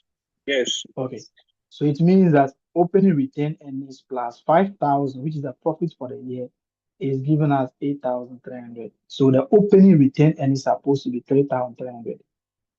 Okay, this is 1st April, but the subsidiary has been acquired on 1st October. So it means that the retained earnings after acquisition supposed to be the opening one plus 6 months profits. Do you agree? Retained earnings at acquisition, 1st October, supposed to be the retained earnings at 1st April plus profit that has been made from April to 1st October. So our retained earnings of 1st October will be the opening retained earnings of 3,300. I will show you so many ways of doing this, plus 6 months of the 5,000. So this will give us 3,300 plus 2,500. And this will give us 5,800. Okay. If you also pick the 8,300, you can see that this is including opening profits or opening retained earnings plus 6 months of the profits plus 6 months of the profits. Why 6 months? Opening retained earnings is the one 1st April. And we have made profits from 1st April to 1st October, which is 6 months. And 1st October to 31 months, which is also 6 months. But we are looking for the retained earnings on 1st October. So what we can do is we will pick all the total and take away 6 months of the profit that we are not looking for, which is October to March. So I'll come here and do 5,000. So I'll come here and have 8,300 minus what? Minus 2,500. I'm sure you'll still be having 5,800. We are using this profit because this is the retained earnings from the separate financial statement of the subsidiary. So they have their opening retained earnings plus their profits for the year, which is their profits from their separate financial statement. So our retained earnings at acquisition will be 5,800. Let's determine that and move on to whatever we are going to be having. So let's determine that very simple. Let's determine that very simple and come here. Okay. So let me come here. Okay, retained earnings I'll have so I'll have 5,800. That has been determined. Okay, let's come here and let me show you something here. Other reserves is what? 500, isn't it?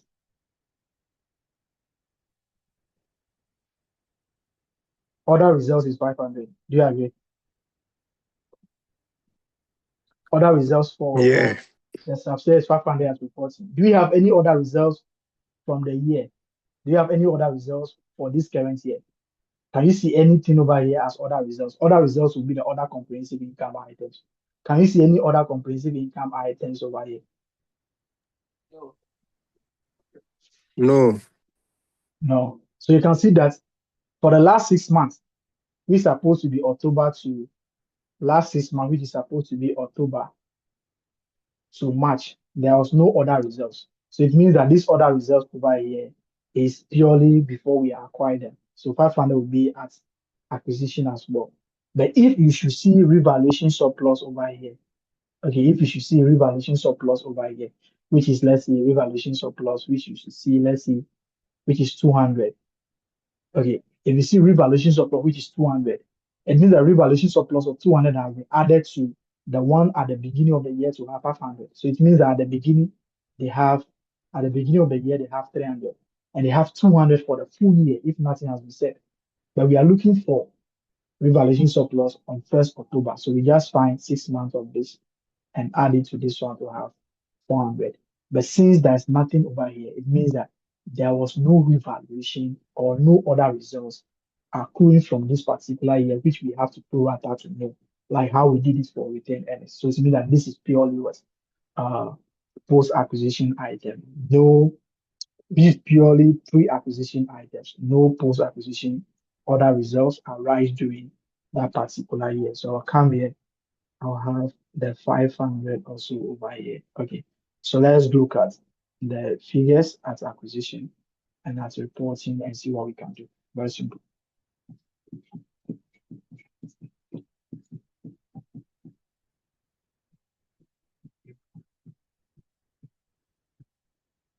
I'm having at acquisition 9,500. Is that correct?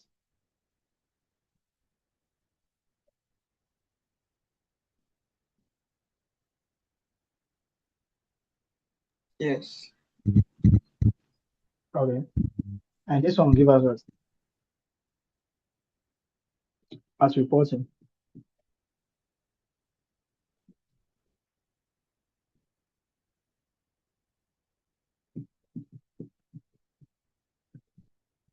$11,500. 11,000. 500. Post acquisition profit is what?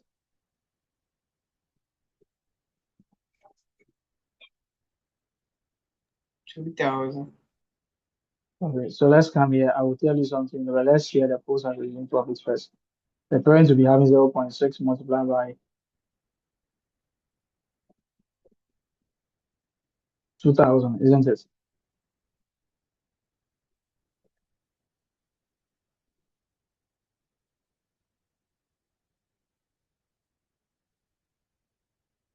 Zero point 0.4 multiplied by 2,000. Okay, let's come here. Are we giving us anything on how NCI is measured? If you read from if you read up to now, are we giving a clue on how NCI is measured? No. So what should be the assumption? The proportionate method. Okay, so NCI is measured using proportionate method. So you come here. So if the total value of the net asset at acquisition, this 9,500 is for 100%. Okay, if the parent is buying 100%, the parents will be having 9,500, but we are buying only 60%.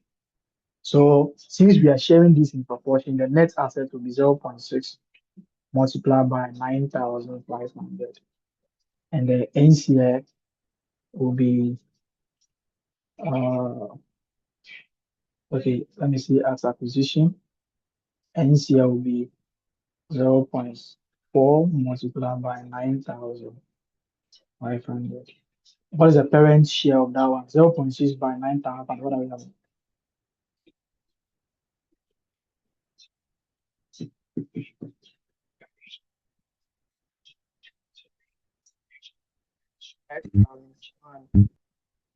Is how much? 5,700. 5,700. What will be the goodwill?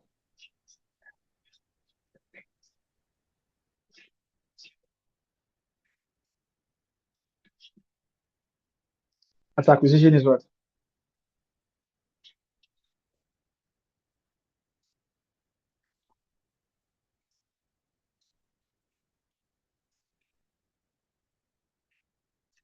Is it 5,100?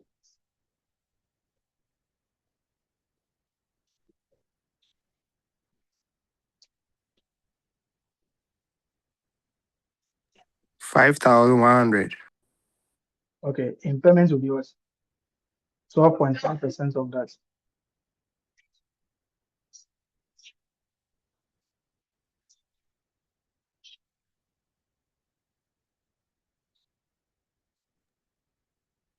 That's 6,375. 63. 7.5. Okay. So the parent will be the one to share the what? The impairment because it's proportionate. NC has no share of the intangible items. So the parents will take the impairment loss in total. Let's come here.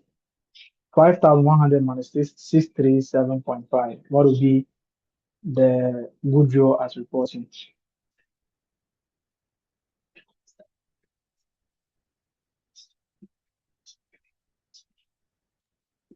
Four thousand four six two. 4,462.5. 4,462.5. Okay. So let me check something here. I'm sure we are done, but let me show you how to share. What is the share of the profit? 60% of the, would that be 1,200?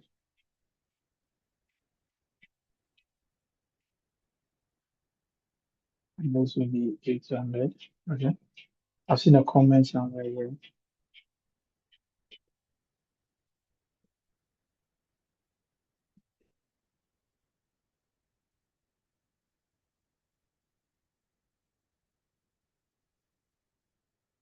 Which one? The proportionate, I'm looking for the parent share of the net asset. The parent is having 60%, NCA is having 40%. I'm not interested in that. I'm just interested in the parent share of the net assets. So I'm not adding NCI. Okay, so I'm only interested in the parent share of the net asset, which is 5,700. I take it from the 10,800. I have my figure that I'm looking for. Okay, so let me come here and show you how we share the profits. Okay, so I'll come here, profits. Okay, so let me show you something here. I'll say something first, but I didn't explain that one. Let me come here, parents holding. Then I'll come here and have the NCI. Come here. So if you look at something here, you can see that we have reversed what? We reversed the finance income, isn't it? If you look at the profit or loss, you can see that we have reversed the finance income. Can you see something like that?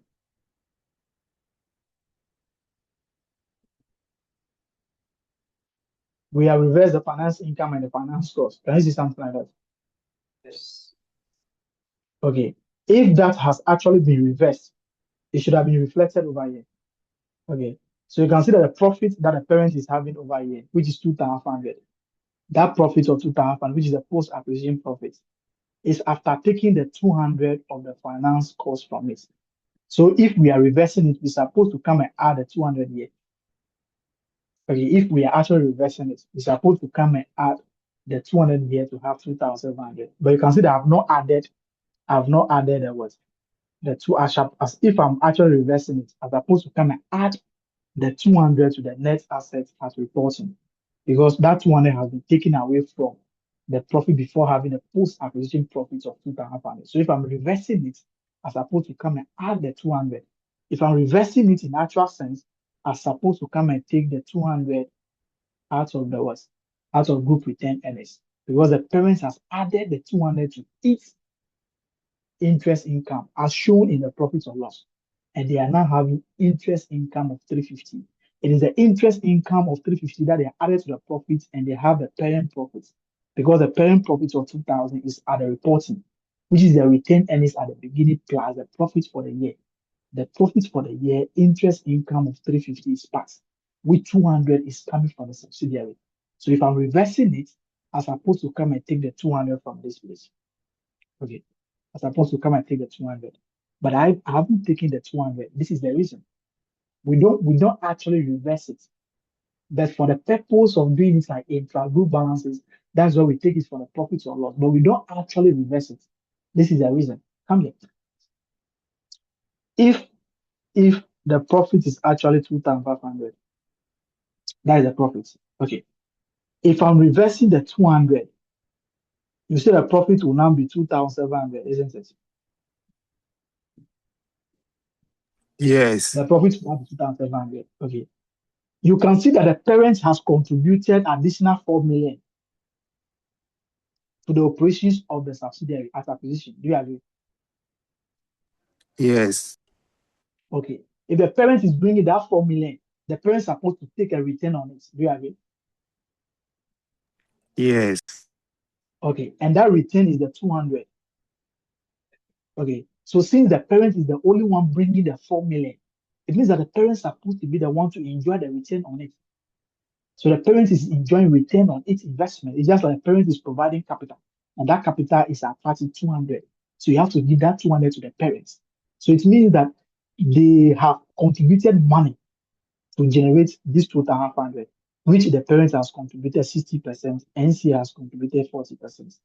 But the parent has contributed additional 4 million, which attract 200. So that 200 must be given to the parents alone. But if you are now coming to add the 200 back, you are telling us that the 2,700 or the 200 that we are adding back, NC has also contributed 40% of it, which is a lie. Okay, so you are saying that all the profit that have been made, 2,700, the parents and then the NCR contributed the same proportion of what? Capital. So you are sharing the 200 among the parents 60%, NCR 40%. No. That portion of the profit, which is 200, supposed to be given to the parents alone. So although we are reversing, which is 2,700, 200 out of it is given to the parents alone. So we give the 200 to the parents. Then the remaining 2,500 will now be shared among the 60% and 40%. Okay. We cannot be doing business, then you bring a loan. Then I will not give you the return on the loan first before sharing. I will say that, okay, since you are bringing the 4,000, we just share the money equally. Although they have used the 4 million to generate income. So since the parent is the one bringing that money as an additional capital, the parents are supposed to enjoy the return on it. So we give the 200 of that one because 4 million of the what? 4 million contributed 200 to the profits. Parents must take them one. The remaining one must be shared among the NCR. So you don't have to add the 200. If you add the 200, you are saying that the parents and then the NCR contributed equal amounts to generate 2,700. But in actual sense, the parent brought what? 4 million in the last 6 months. And that 4 million contributed to the profits. You need to find the portion of the profit that it has contributed to and give it to the parents. So we take the 200, although we are reversing, we give the 200 to the parents separately and share the 2,500. That is why I've not done anything to the net assets and also what the group return earnings. That's why I haven't done anything to it. Okay, so let me come here and show you how to share the profit. Very simple. I'll come here and the share of the profit will always start from the NCI. So I'll give you, you see now that the profit that we are gotten from the NCI is the same profit that we get over here. Look at this. So the NCA, the profit that we have consolidated over here is 6 months. NCA will have only 6 months share of the profit. So I'll come here and have 6/12 multiplied by the parent profit of 5,000. So the post-acquisition profit without any before the adjustments is what? Is 2,500. So I'll come here, included in this profit is depreciation of 300 on what fair value adjustment, which is supposed to be taken, but I will not be taken. That will come here. And there will also be provision for unrealized profit of 200. So you come here, you just bring all those post-acquisition adjustments over here. You can see that we have subtracted 300 from our post-acquisition profit. If you look at this place, this is the only thing that we are adjusting. 2,500 because this and this are equal, this and this are equal, this and this are equal. So the post-acquisition profit, we have subtracted the depreciation from it, which supposed to be subtracted. With the profit of 200, which is on the goods are yet to sold, which is included, must be taken away. Then we have what? We have 2,000. So we come here, I'll have only the 2,000 over here. Sometimes we bring what? Impairment of assets. Okay. But this impairment, I say impairment of assets, impairment of goodwill. But this particular impairment of goodwill is an impairment that will be bared by only the parents. We are not using the NCR as fair value, where the NCR also have a share of the impairment. So if the NCR will have a share of impairment, then I will subtract the impairment over here. But the impairment will not affect the profit that NCR is having. So I will not bring the impairment of the asset over here because this is actually what a proportionate metric. So I'll multiply this by 0.4. You can see that it's going to be the 2,000 multiplied by 0.4, which is going to be 800.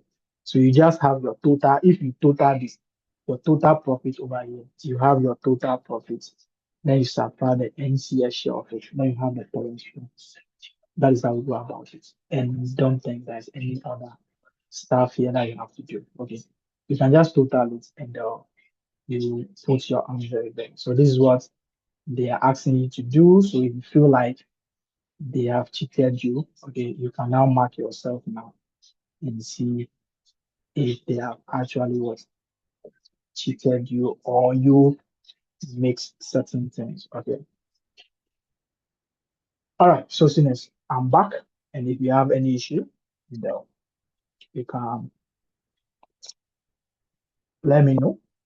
But we still be in this one. It's just assume that you are still, but most of us we have an idea about consolidation because we have done degree. And but just that the degree, some of us the degree that we did and the consolidation that we taught us some way. Okay. But we still do this one from scratch. So you can visit our YouTube channel. Okay, let me write it. So you can visit our YouTube channel, Assurance Professional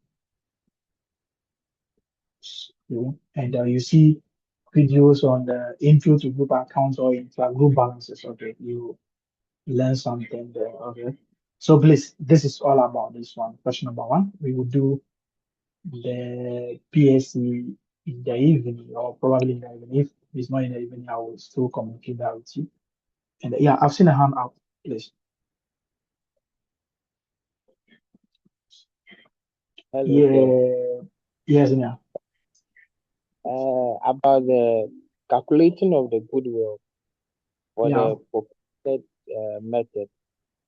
Yeah. I thought it's calculated by when you have your purchase consideration, then you find a percentage, the NCI percentage of the net asset at acquisition. Okay. Then You add you add, then you less the net asset. all the 9,500, isn't it? Yes, please. Is it the same as Okay. what we? Oh, don't worry. You will tell us whether it's the same. Okay, let's come here. We have a consideration of 10,800, isn't it? Yes, sir. So you are saying that we should find the NCI of 0.4 multiplied by 9,500, isn't it? Yes, sir. What are we having? I mean, 0. Okay, so 9,500. We are having 3,800. 3,800. Yes, sir. Total is what?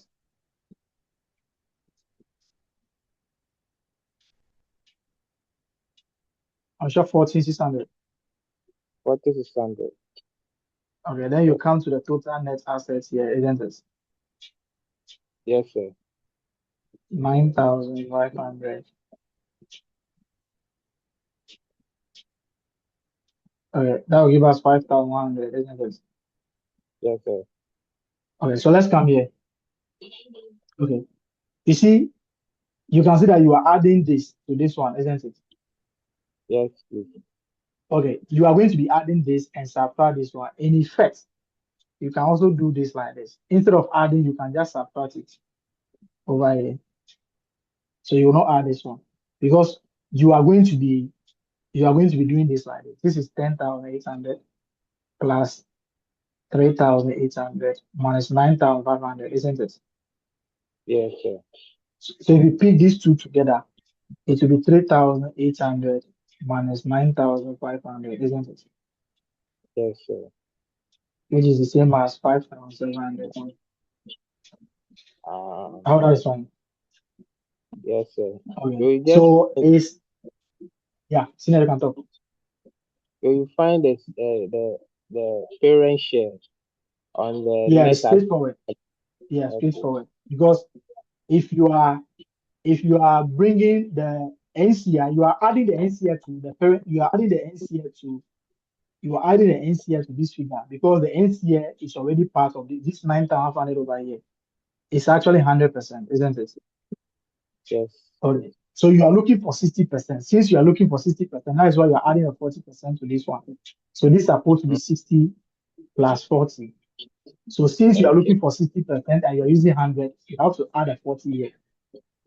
So if you want to be on the safer side, just after the 40 from the 100. So I use so many ways to, I can still do the one that you're talking about. Okay. But I normally do that one when the NCA is measured at fair value. Although when the NCA is measured at fair value, you can still use the one that we have used. So let's say the question is saying that the NCA value is 4,000. They are giving us fair value. And we have 9,500. Okay.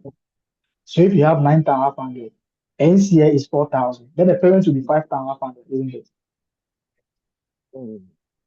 Okay, so I can still go straight forward and do it like this.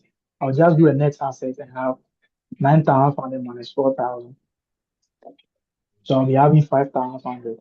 Okay, without necessarily adding the 4,000. So if I add the 4,000, I have to subtract all the 9,500 because the 4,000 is supposed to be taken away from the 9,500, but I've rather increased that figure by that particular one so that it will reduce it. I'm adding the 40 here so that if the 40 is here, it will cancel. So I can still go ahead and do that particular one. And I also want to, what you have said right now has also remind me to say something. You can see that if you find 40% of the net asset is 3,800, isn't it? Net asset at acquisition. Yeah, at acquisition, it's 3,800. Okay. It's 3,800, isn't it? Yeah. Okay. So if the question should have told us that the NCA, the fair value is 4,000, you can see the NCA has increased by 200, isn't it? Yes, sir. Yeah. Okay. So that 200 over here is the NCA share of the goodwill. That is why when there's an impairment of the goodwill, NCA is measured as fair value. You share the goodwill among them because NCA is having a share of the goodwill because they're supposed to have 3,800, but they are saying that they're having 4,000. Means that they're also paying for the invisible item. They are paying 200 out of it. So if there is a impairment, we share it among them. Okay, but this one, NCA is not having any share. That's why we don't share. I want to show something over here. Okay. Let's also come here. You can see that all things being equal, the equity item that should have been showing for the subsidiary as reporting is supposed to be 11,500. Assuming we are bringing the equity items of the subsidiary, the total should have been 11,500. We are as reporting. Okay. Okay. It should have been 11,500. Okay, but come here. You can see that at acquisition, we have already shared what? 9,500, which NCA is having 3,800, and the parent is having 5,700. So since we are not showing the parent investment, we have net off the equity items of the subsidiary to the parent, and they are having the remaining figure as goodwill. But the NCA portion, we cannot net it because the parent is not paying. There's no amount in the 10,800 that is related to 3,800. So we don't show that one, but we show it non-controlling interest. But this figure is 1st October, but we are preparing the financial statement on what? On 31 March 2024. So it means that we need to find 6 months and add. So you can see that the 6 months over here, the report is supposed to be 11,500. The one that we share is 9,000. So the difference is 2,000. So this difference, NCA is supposed to have 40% of this figure. The parent is supposed to have 60%. So I'll come and find 40% of this because out of this figure, 9,000 is already shared. So I'll come and share this one, which will give me the 800. I'll have 4,600 for NCI. Indirectly, this is the same as 0.4 multiplied by 11,500. But the parent one, I cannot do 60% of this.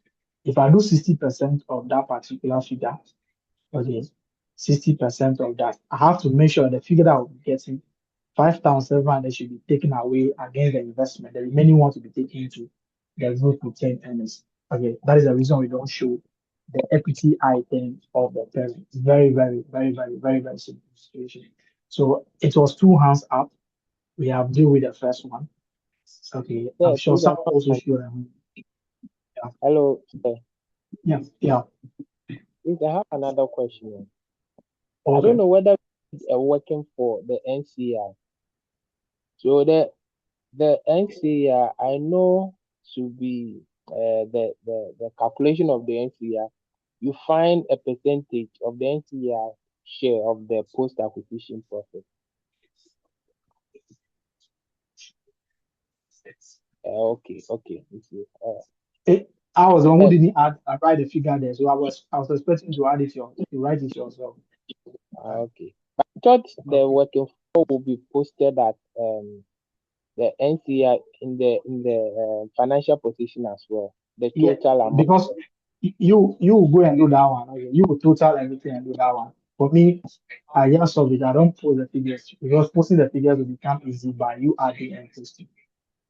So the fact I left it like this doesn't mean that I'm done, but I'm expecting you to add them and send them to the necessary areas that it should go. Please let me see that figure in the financial position. Please show the NCI figure in the financial position. No, I won't take any figure there. Okay, you didn't put any figure there. Okay. Yeah, no, so I'm expecting you to add and bring them. Okay. And my last question is at what point does the loan becomes a purchase consideration? When you are paying the loan as part of the purchase, you are giving the loan as part of the consideration. Okay. So in our case, they didn't mention something like that. No, this one you are giving the loan to them aside the amount that you are paying. You are granting the loan to them as a different facility. Oh, okay. It's Okay, not part but you of can give them a loan. Yeah, it's not part of the consideration. But the loan notes can also be part of the consideration. But the question, let me show. Let me see if I have some questions like that. I mean, that is the last one, isn't it? Yes, that's my last. Okay. So the second hand up, please. If you can also ask before I'll go and show that question. Yeah, Okay, that was another hand up. Yeah. Please, my own is regards to the intra-group balance, the III. Yeah. So I was thinking because the question said it agreed It with has the agreed. other one's receivables, no, so it won't take effect in the financial statement. What they are saying that there is no difference. You see, we can have intra-group balances. It will not be what? It will not agree because of maybe cash in transit and also maybe goods in transit, isn't it? Yes, sir. So you have to make sure that they are the same by recording the cash in transit to make it now the same. But they are saying that there is no difference between them. So what is in the payables is the same as what is in the receivables. So just go straight forward and remove it. I was thinking the 1 million will not come at all. So no. You don't have to do any adjustment. That's what they are saying. Just go ahead and remove it. The 1 million that they are having is the same that 1 million they also have. So go ahead and remove it. Okay. The question can also give you like that person is having 1 million, but this does not agree with the receivables of these people because of a 0.3 million cash in transit. So you have to deal with the cash in transit to make it now the same, so that you remove it. Okay. I hope that is fine now. Yeah, that's fine. Thank you. Okay, so it means anytime they say it agrees, you just have to just bring the same figures from the payable and the receivable. Yeah, there's no difference. There's nothing that is making them not to be the same. Okay. All right, thank you. You're welcome. All right. Let me see if I can. Yeah, Mr. Asian.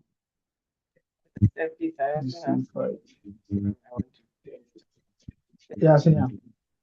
I can see that in calculating the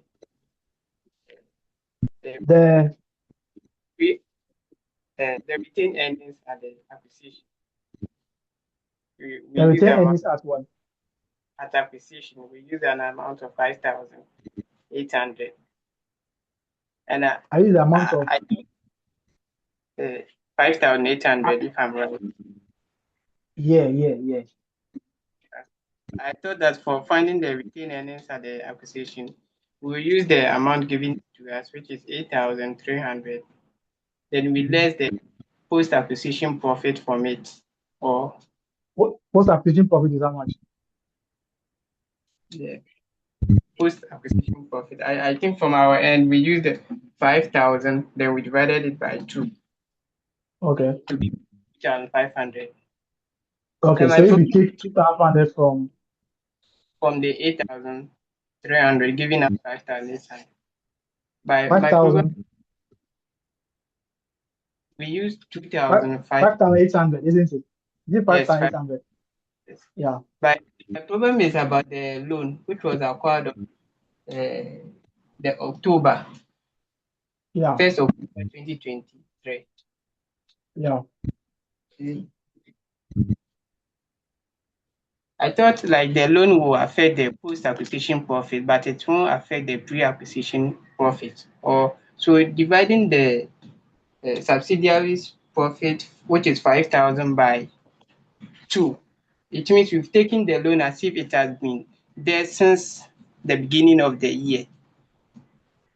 Or that's where my No. problem is. What happened is we are the loan is what? The amount that has been charged to the loan is what? It's 200, isn't it? The interest on the loan is 200. Okay. We are only interested in the profit, isn't it? Okay. We are only interested in the profits. So the loan that has been taken, is actually what? It's actually 200. That is for 6 months. Okay. But the profit for the whole year is 5,000. So we don't take into consideration the impact of the loan on the profit. We just take the profits. The profit that they have reported is what? Is 5,000. Okay, then we just do that particular one and move on. Or if you want to do it in a very different way too, that will also be that will also be uh that will also be like this. That will also be like this. We don't really take the loan into consideration though. But let me come here and see how I can do the let's come here, let's come here. So I'll do okay, so I'll come here. So you are saying that I should do 4,800 first, isn't it? I should take the 200 from it. Is that correct? Yes. Then I'll find this one over 2. Is that correct? Yes.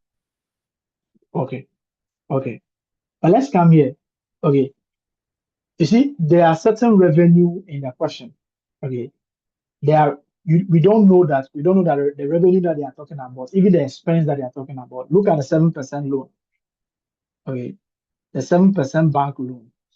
Total for the year is supposed to be 280, isn't it? But we realize that interest that has been charged is only 200. Okay. So if we should go like the way you are saying, it means that we have to adjust everything, but we don't pay attention to that one. We just find the profit for the year and what? And take half of it. Okay. It doesn't matter how the loan and everything is affecting it. Okay. We just take the profits for the year because the question says that we should assume that these things are evenly throughout the year. So we just take the profit, ignoring the impact of maybe any intra-group loan and move on. Okay, so now that is fine. Thank you.